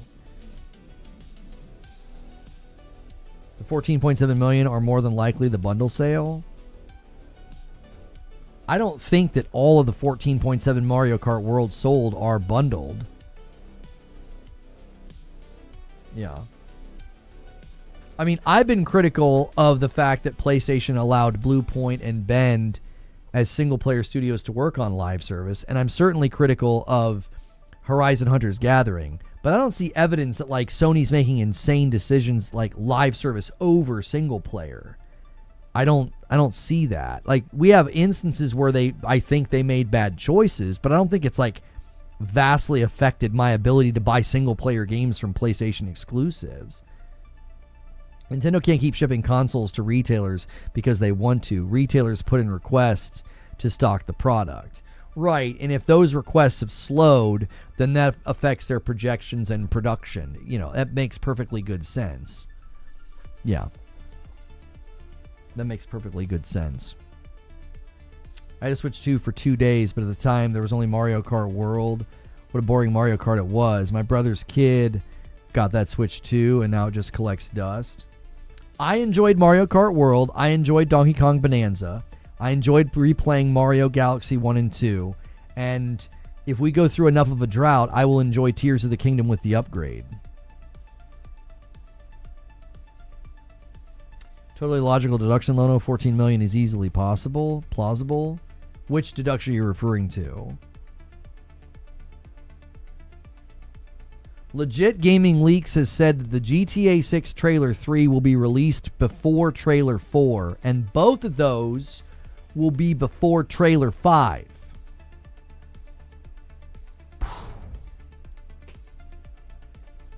I gotta tell you, that guy is impressive. I mean, this guy's track record is just unimpeachable. You know? No, I saw his article, Fuzzy. I was maybe going to save that for laughs tomorrow if we do a GTA 6 stream tomorrow. I was saving it. He's such a nut. I love whoever runs that account. I love them. They're so funny. Thrilling reporting. Yeah.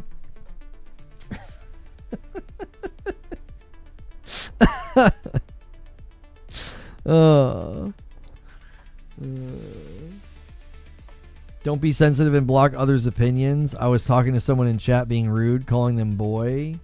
Oh, so now you come in on your real account. How brave of you. How stunning and brave. How stunning and brave. You're not allowed to have a go at chat like that. We were pressing on your claims. Your claims aren't compelling.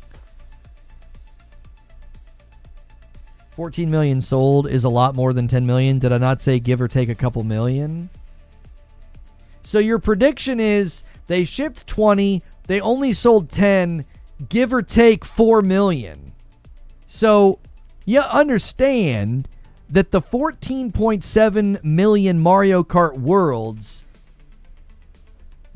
That doesn't mean they only sold 14 million Switch 2s. They likely sold more than that. Golly.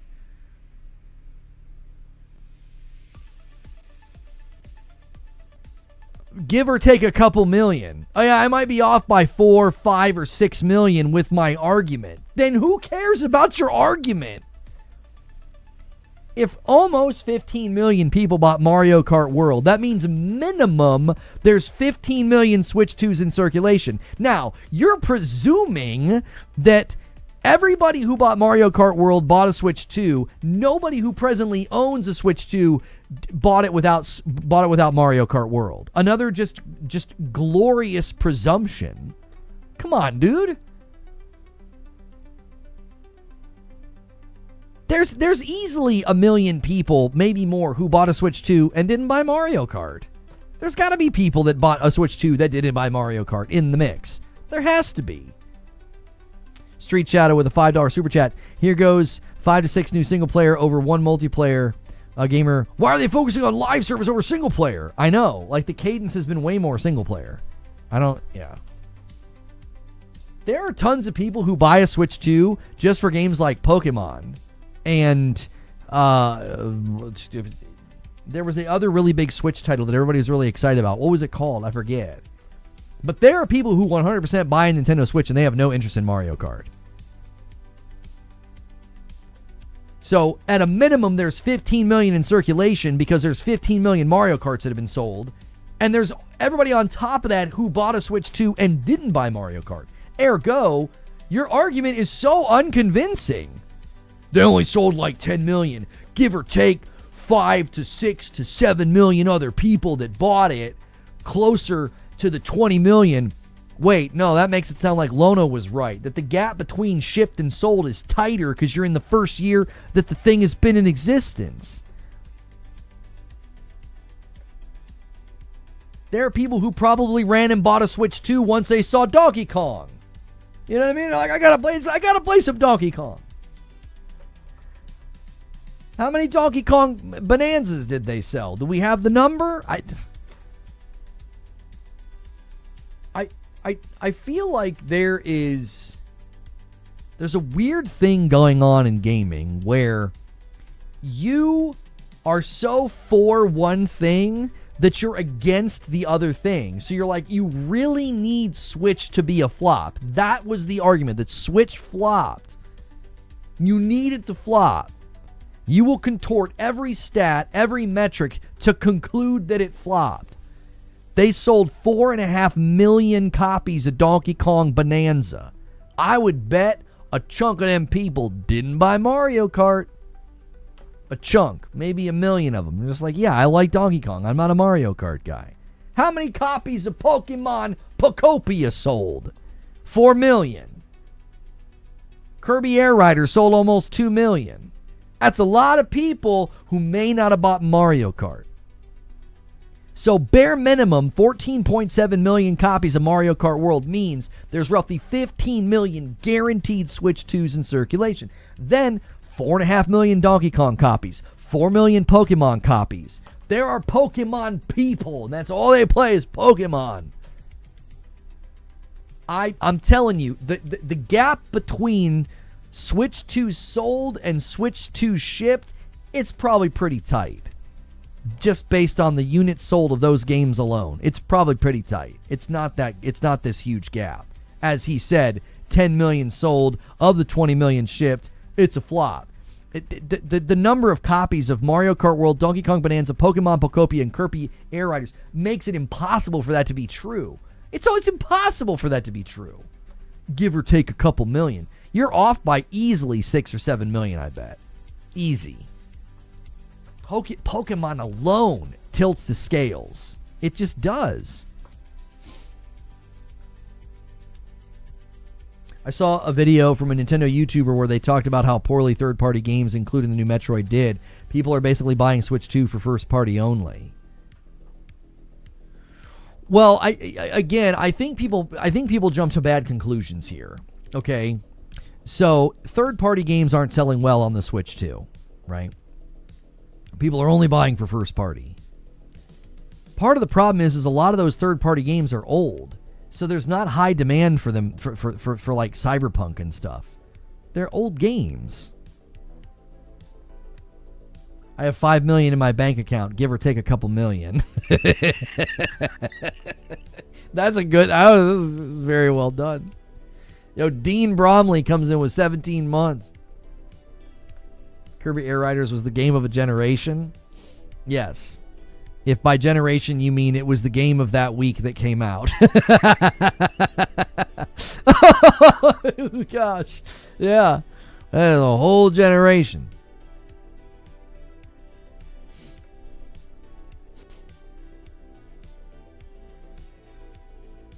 Everyone has a solution for third-party AAA games already. The Switch 2 was additive. Yeah, there wasn't going to be high attach rates of third-party games on the Switch 2. Most of the third-party games are old.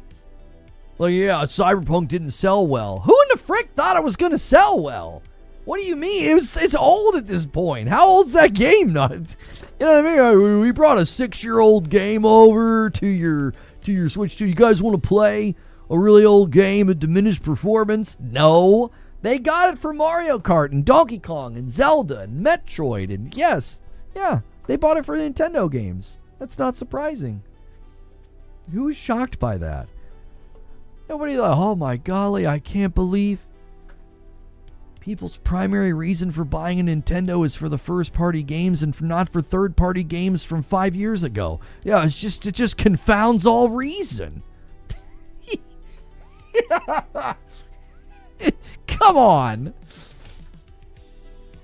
I'm a Pokemon person at 35 years old. I played every game my whole life and I love it. I bought a Switch 2 with the bundle knowing I wasn't going to play Mario Kart much. Well, it made more sense to buy the bundle, right? Because you got Mario Kart for pretty cheap. Wasn't Mario Kart basically $50 when you did it that way? I come back from dinner and attach rates. Who's responsible? I need names. Hilly's like, who got us on this subject? I will find you. I will find you. And I will end you. I was surprised the PS5 outsold Switch 2 last holiday. Avoiding the price hike really helped. Really helped PlayStation. It's why it's hurting them right now.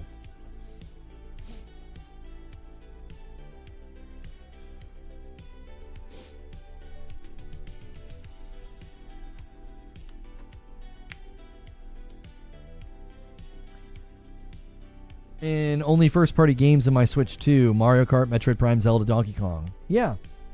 Yeah, I would never... I remember when people were like, you could play Hades 2 on your Switch 2. And I'm like, I'll wait. I literally was like, I'll wait. It's fine. I have a library that I'm growing. I have a place I like to play. I'll wait. I'll play Hades 2 on my PlayStation when it shows up. I knew it was going to show up. I was like, I'll wait. That's fine.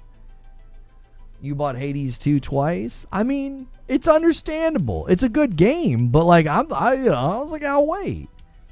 It's like I'm fine to wait. It's okay. You know, if Deep Rock Galactic, no, that's not true. I would play that on the Switch 2 right the frick now. I actually take that back. I apologize to Deep Rock profusely. If Deep Rock Galactic Survivor was on the Switch 2 right now, I'd freaking get it and play it. I'd be playing it on that airplane next week. I didn't get on the Xbox because there's no reason. There is no reason for me to invest in that library now. Zero. I'm not going to buy a game on my Xbox. I'm done. But buying a game on the Switch 2, okay, you could maybe convince me if it's the right game. Because I'm going to continue to have a Nintendo into the future. I'm probably not going to continue to have an Xbox into the future. I'm buying the Helix to have Steam in my living room. Noberto was 60 months.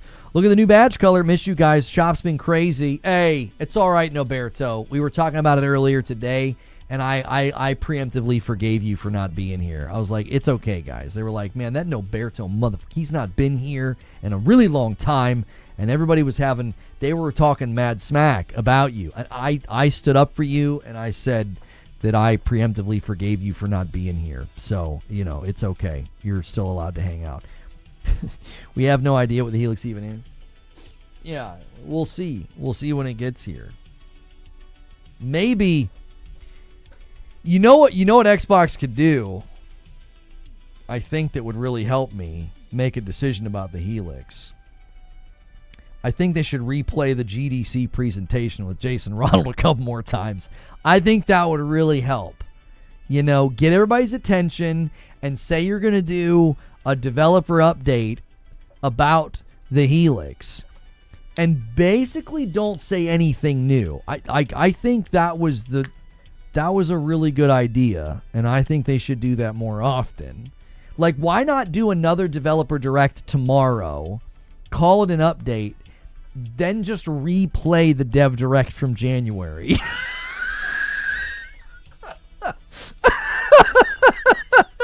You know? Like, let's just do that again. Why not? We could be like, hey guys, they're doing another dev direct update. And then they're like, we're just going to replay it because we think that's an update. I'm being silly, but you know, that was kind of weird. I don't know why they did that. Somebody got their wires crossed, you know? Somebody got their wires crossed there. That was not an update. I mean, it was, but it wasn't. It was Schrodinger's update. Like, it was an update, but it also wasn't an update at the same time. Just taking the piss. I am totally taking the piss. I play mostly on my Switch 2 at the moment because PlayStation hasn't had any games I'm super interested in at the moment. I played Monhan Stories 3 on my PS5, but that was my first new game in a long time. I mean, I could see somebody preferring their Switch 2. I mean, if you're gaming on the go especially. I don't game on the go, so I would never be playing games on my Switch 2 unless they're first party. I just don't have an interest. You know? I don't have an interest. Like, I have a console solution for my living room. It does a great job. It's called a PS5 Pro. I am satisfied as a customer and a consumer, and I'm just going to use that. And then for the Switch 2, I've got Tears of the Kingdom update waiting for me whenever I feel like going into it. Part of me would prefer to play Breath of the Wild from the beginning. There's just something special about the first probably 4 to 5 hours of Breath of the Wild. But yeah, they announced a show, a June show in April. They didn't really announce a June show, though. I don't know what you're talking about. They announced that thing. Wait, hang on. What are you talking about? You're talking about something else. Are you talking about their showcase? They always do that. The Xbox showcase, they announce that well out. I like that they do that. That's fine.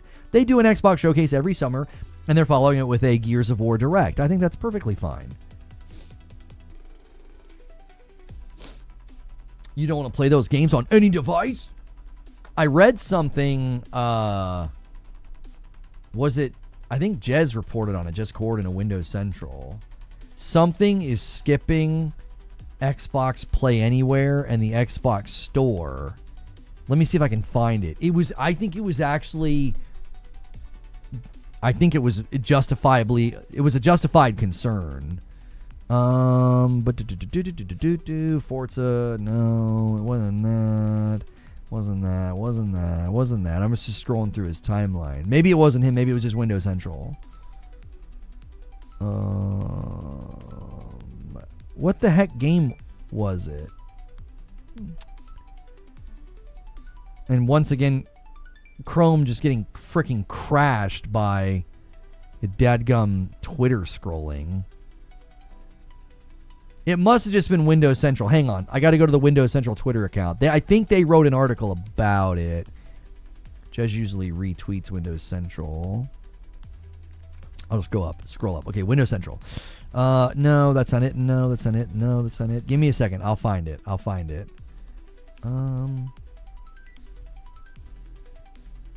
Yeah. It's Aliens Fireteam Elite. Oh, no, it was Jez Corden. Sorry. I scrolled past it on his feed. I didn't see it. That is absolutely terrifying, Hadigan. Why do you make stuff like this? That's horrific. And why is there like a What is that candle pagoda in the corner? Game canceled. This was a social experiment. Imagine if this message we received tomorrow. Yeah, GTA 6. Okay, so we currently only support Steam and Epic Game Stores on PC. A major upcoming sequel ditches Xbox PC and Xbox Play Anywhere. Is this an emerging trend? We currently only support Steam and the EG Store for PC. Why is this happening? Is it an indication of a broader trend?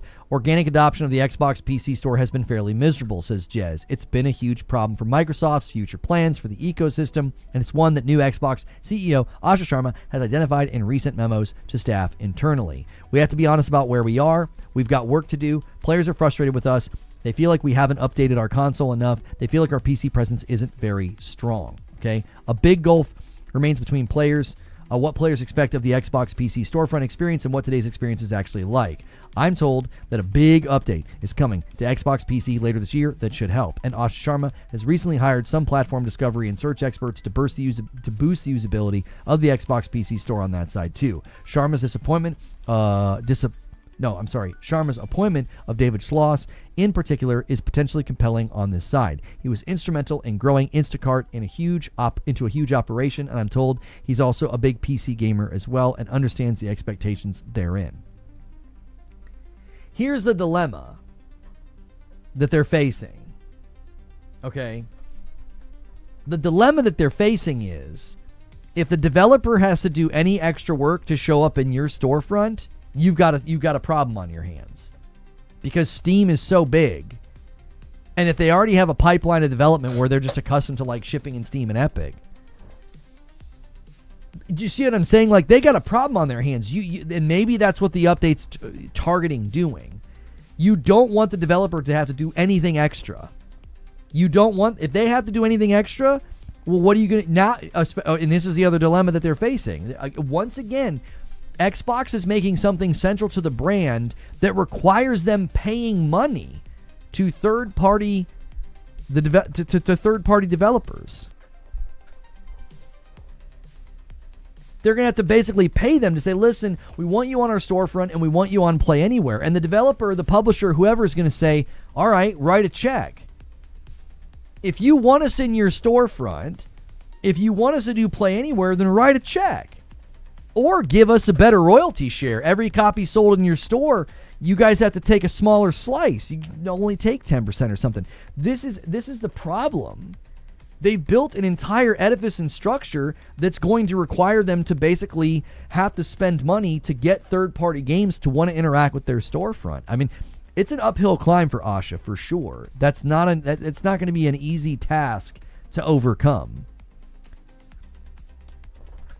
They're going to have to basically make it to where whatever you do for Steam and Epic can just slide right into the Xbox store. But they also keep selling people on Play Anywhere. And again, if you have a company that wants to do Play Anywhere, there's going to have to be some level of compensation for that.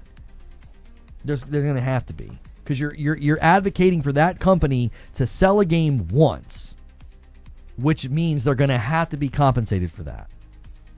Also, extra work with no ROI is going to get thrown out. What's the ROI to be on the Xbox storefront or Play Anywhere? I think that's why she's talking about more discoverability, promotional marketing, stuff like that to sweeten the deal. Like, hey, if you come over to our storefront, you do Play Anywhere, we'll market your game. We'll shoulder some of that marketing cost for you. We'll help more people know about your game. That's why they're talking like that, because that's how you would motivate a developer to do it.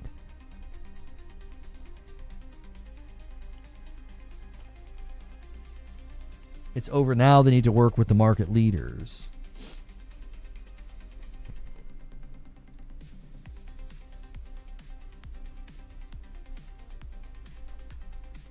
Also curious to see what Asha says at next month's showcase about bringing Xbox first-party games like Halo and Gears to PlayStation going forward, or if she ends that too. I just don't know. See, my last wide rip says, I think the Insider Gaming Showcase is the same day as the State of Play. Did you notice that too, Rope? I was keeping that under my hat, but I noticed that. The Insider Gaming Showcase is like during the day. It's like 3 p.m., isn't it? Eastern?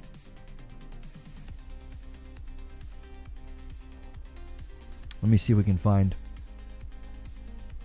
They usually promote it on a pretty regular basis. Either that or somebody consistently retweets it. Maybe Tom Henderson consistently retweets it. I'm pretty sure it's at 3 p.m. Eastern. I kind of noticed that too. I was like, yeah, right here.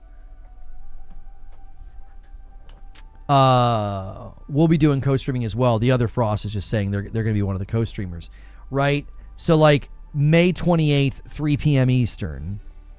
Yeah. For sure. We will be co-streaming that event. I've already spoken with Tom Henderson about it, and we might be able to pull some interviews post-event. That would be really, really cool. Yeah. That would be really cool, but it wouldn't surprise me at all if they're doing that, and that could be a good run-up. There's a State of Play on the 28th. I think there is. It's the last Thursday of May. PlayStation loves to do a State of Play on that last Thursday. Sometimes they do it on the first Thursday of June, so June 4th is a potential to kick off Summer Game Fest. Either of those dates, I think, are a pretty strong date for the next State of Play. May 28th or June 4th. Both of those are Thursdays. First Thursday in June or the last Thursday in May. That's typically their target for a State of Play. They like to kind of kick off Summer Game Fest. It's pretty common. It's pretty common with them. It's been a pattern for a while. To the point that when, somebody leaked it, I forget who it was, everybody kind of made fun of the leak. They're like, "Oh, really? A late May, early June State of Play? Who would have thought?" Like, it was kind of funny. It was humorous that people, and it was, I'm not being mean-spirited about it. It was like, yeah, that's pretty easy prediction to make.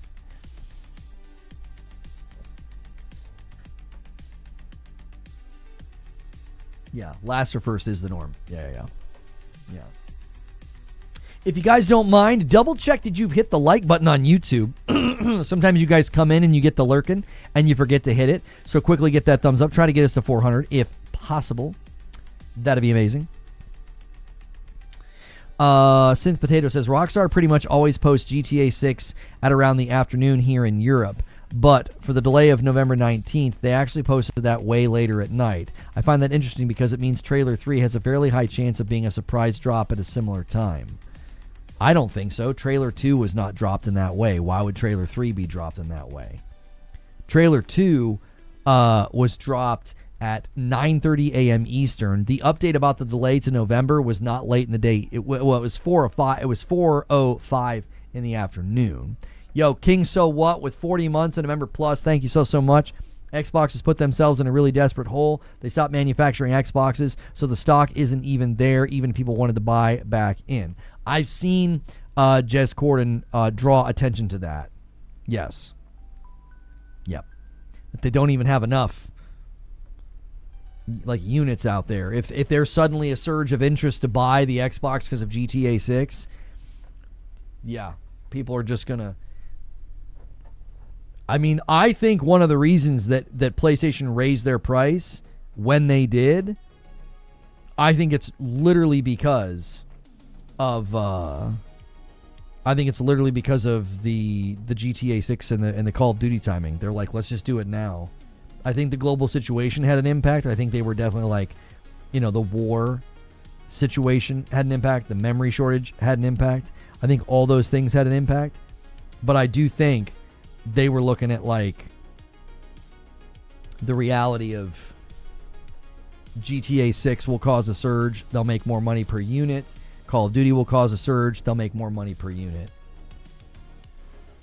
Trailer 3 will drop tomorrow morning. I'm like 99.99999 certain it'll and pre-orders will drop. Yeah, once you pointed out the timing with the earnings call last year, I was like, oh, I misfired because we did a waiting room last week.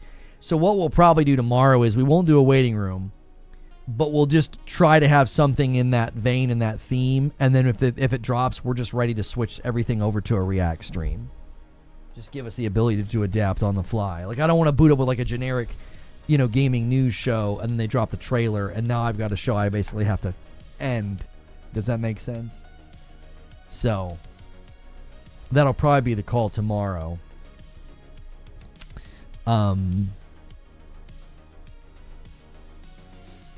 Many people are questioning whether or not it's going to drop with pre-orders. It looks like it's starting to trend on Reddit as well. People are like, yeah, if they do it, our pre-order is going to be live as well.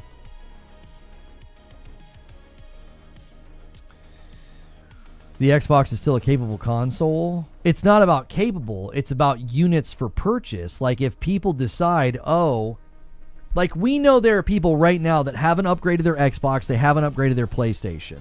GTA 6 is going to play a role in that decision. Not only will GTA 6 play a role in that decision, the new Call of Duty this year is leaving behind. It's leaving behind PlayStation 4. That's a lot of people. So you got a lot of Xbox owners and PlayStation owners that are going to be like, well, it's time to finally upgrade. Okay, well, they go to the store, and if there aren't Xboxes to purchase, what are you going to do? Well, if you really want to play GTA 6, you're going to consider buying the alternative. Like a lot of people have already made that decision anyway, especially with the discussion about exclusivity. If your exclusives are going over there to PlayStation anyway, it's like, well, why would I wait? A State of Play showcase is in May or June. No one could have ever known. Yeah, June 2nd, June 4th, May 30th, and May 24th. Yeah, they love that time. They do. Yeah. I'm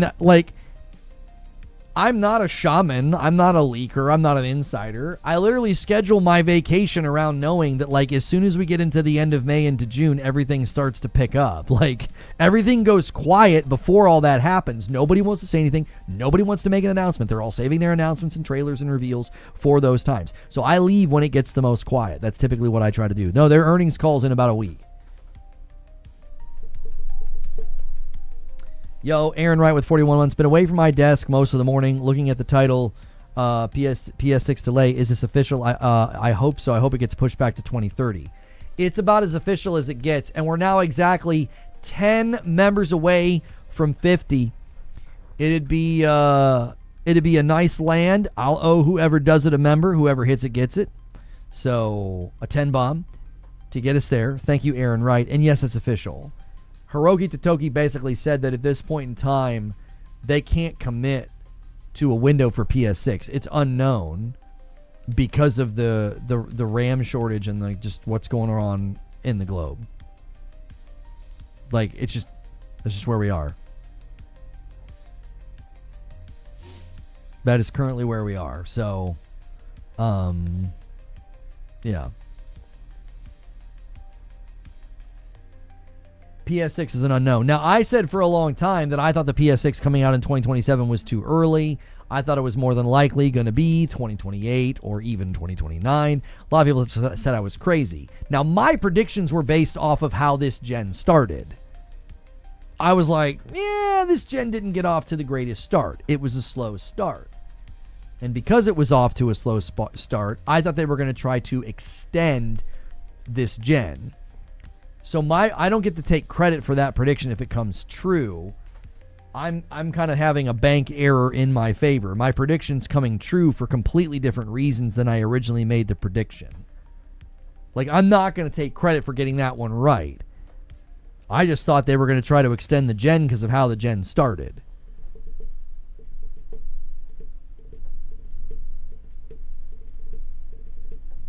So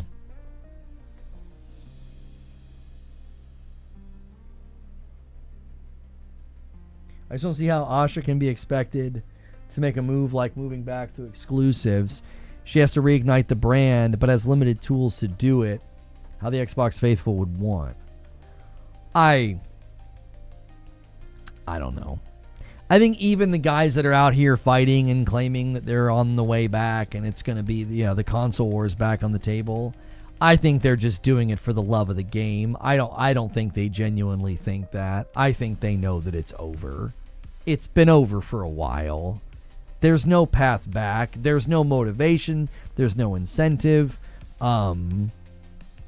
Yeah, I just don't think that there's I just don't think there's a path back for them to do exclusives and to be hardware centric or console centric, or and they've made too many moves and too many decisions. I just don't see it. I don't see the business impetus. So I'm happy I got the Pro. Moore's Law is Dead is saying that they will still ship it either end of 27 or early 28. Thoughts? I mean, I like Tom over there at Moore's Law is Dead, but I'm going to go with Hiroki Totoki.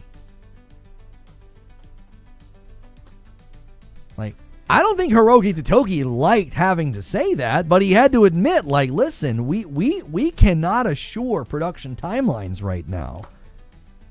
You know, the RAM situation is a real situation. It's not just for clicks and bluster on YouTube. It's real. New consoles always end of the year, typically. I kept saying I expected it to be late 2028. That's what I kept saying. I was like, late 2028 is the earliest. I kept saying, I could see it slip. I could see them turning this into a 10-year gen. Moore's Law is Dead goes off internal documents. If internal documents change, so does what he says. Right, like, he could adjust his predictions given what Hiroki Totoki said. Like, Moore's Law is Dead is only as good as the data that he comes across. Fallout. Aaron Paul joined Season 3. Aaron Paul is going to be in Season 3 of Fallout. Let's go. Amy Madigan and Steve Buscemi have been cast in Ryan Coogler's X-Files series. Okay. All right. We're maybe. The show might work.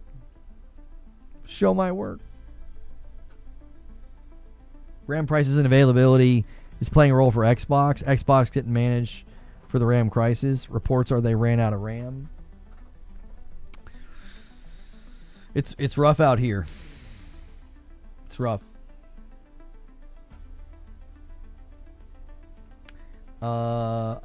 Is he going to be a cooking psycho? I don't know.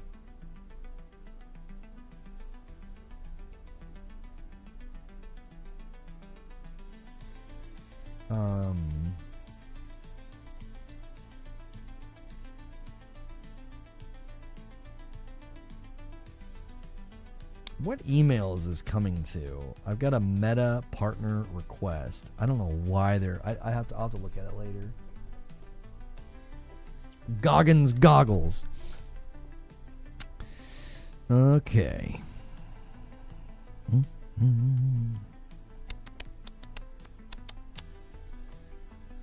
I'm just waiting a few minutes here. I don't think anything's going to happen at 1 today, but I didn't want to shut down like right before an hour rollover just in case. I definitely believe you or Totoki. It'll be interesting if Moore's Law will report a different date whenever he gets more info. Well, that's what he'll do. I like him. I trust a lot of what he says. I've never had a reason to doubt him. He's going to push and try and get intel now that this has been stated on an earnings call. That he's going to try to figure out, okay, what the heck are you guys doing?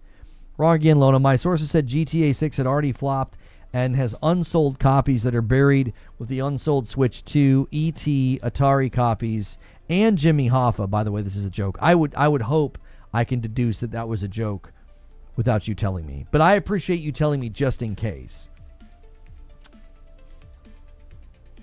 Extra time between gens will also help with making significant improvements because it's definitely not as easy. Well, we always know that the first couple years are cross-gen anyways. It's not like games in development right now are being solely developed for, the PS6. Does that make sense?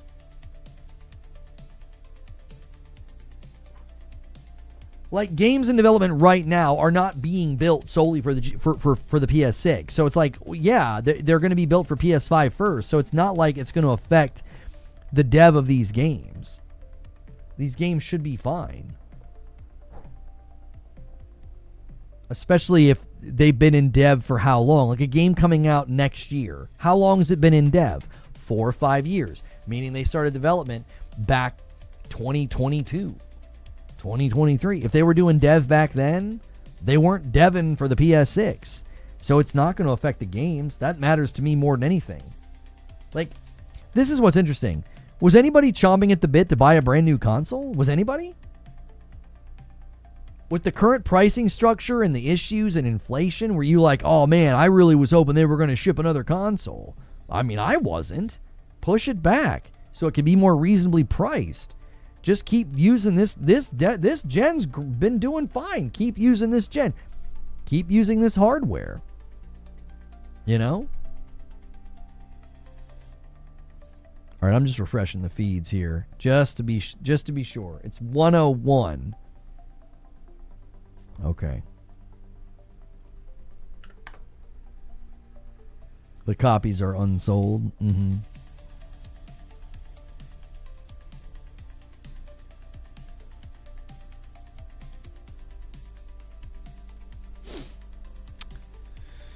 Okay.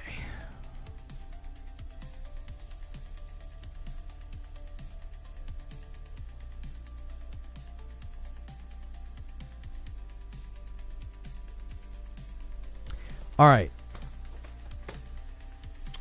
So I was just making sure nothing was happening right at 1 o'clock. I was like getting ready to end the day and go to green room, but I was like, all of a sudden I got like a weird feeling like maybe I shouldn't do that. But it seems like we're okay. If GTA 6 does something, I think it's likely going to be tomorrow. That would be my guess. It'll likely be tomorrow, and that's a lot of people are guessing that. That's not unique to me. I'm not claiming to know anything. I'm not claiming to have been told anything. So yeah.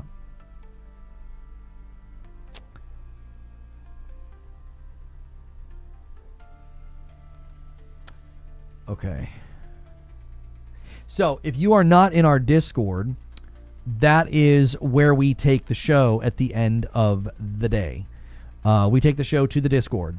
So we call it Green Room. It's an opportunity for you to just, hear me kind of talk about the plan and the channel and the business. It's a bit more of a behind the scenes thing. So if you're not a member to the channel, hit join. $5 a month. Get you a badge, get you emotes, get you into the Discord. And it does support me directly. If you're not currently supporting me directly on Twitch or YouTube, that $5 a month goes a long way when more and more of you are doing it. It might not seem like it, but for less than just a cup of coffee every month, when a lot of people do that, it really is how I'm able to do this full time. So if you're not able to do that, you're like, man, times are too tight right now. I totally understand. Just try to be here as often as you can, and you might get a gifted. If you can't afford it, it's like gifting a member to somebody else. You're making room for others when you decide to pick up your own membership. All right? So thanks for all you do. And on your way out, if you guys haven't done it already, hit that like button. Thank you to all the people who renewed and gifted today, as well as did super chats. And yeah, we'll see you in the Discord. If I don't see you in the Discord, I'll see you tomorrow.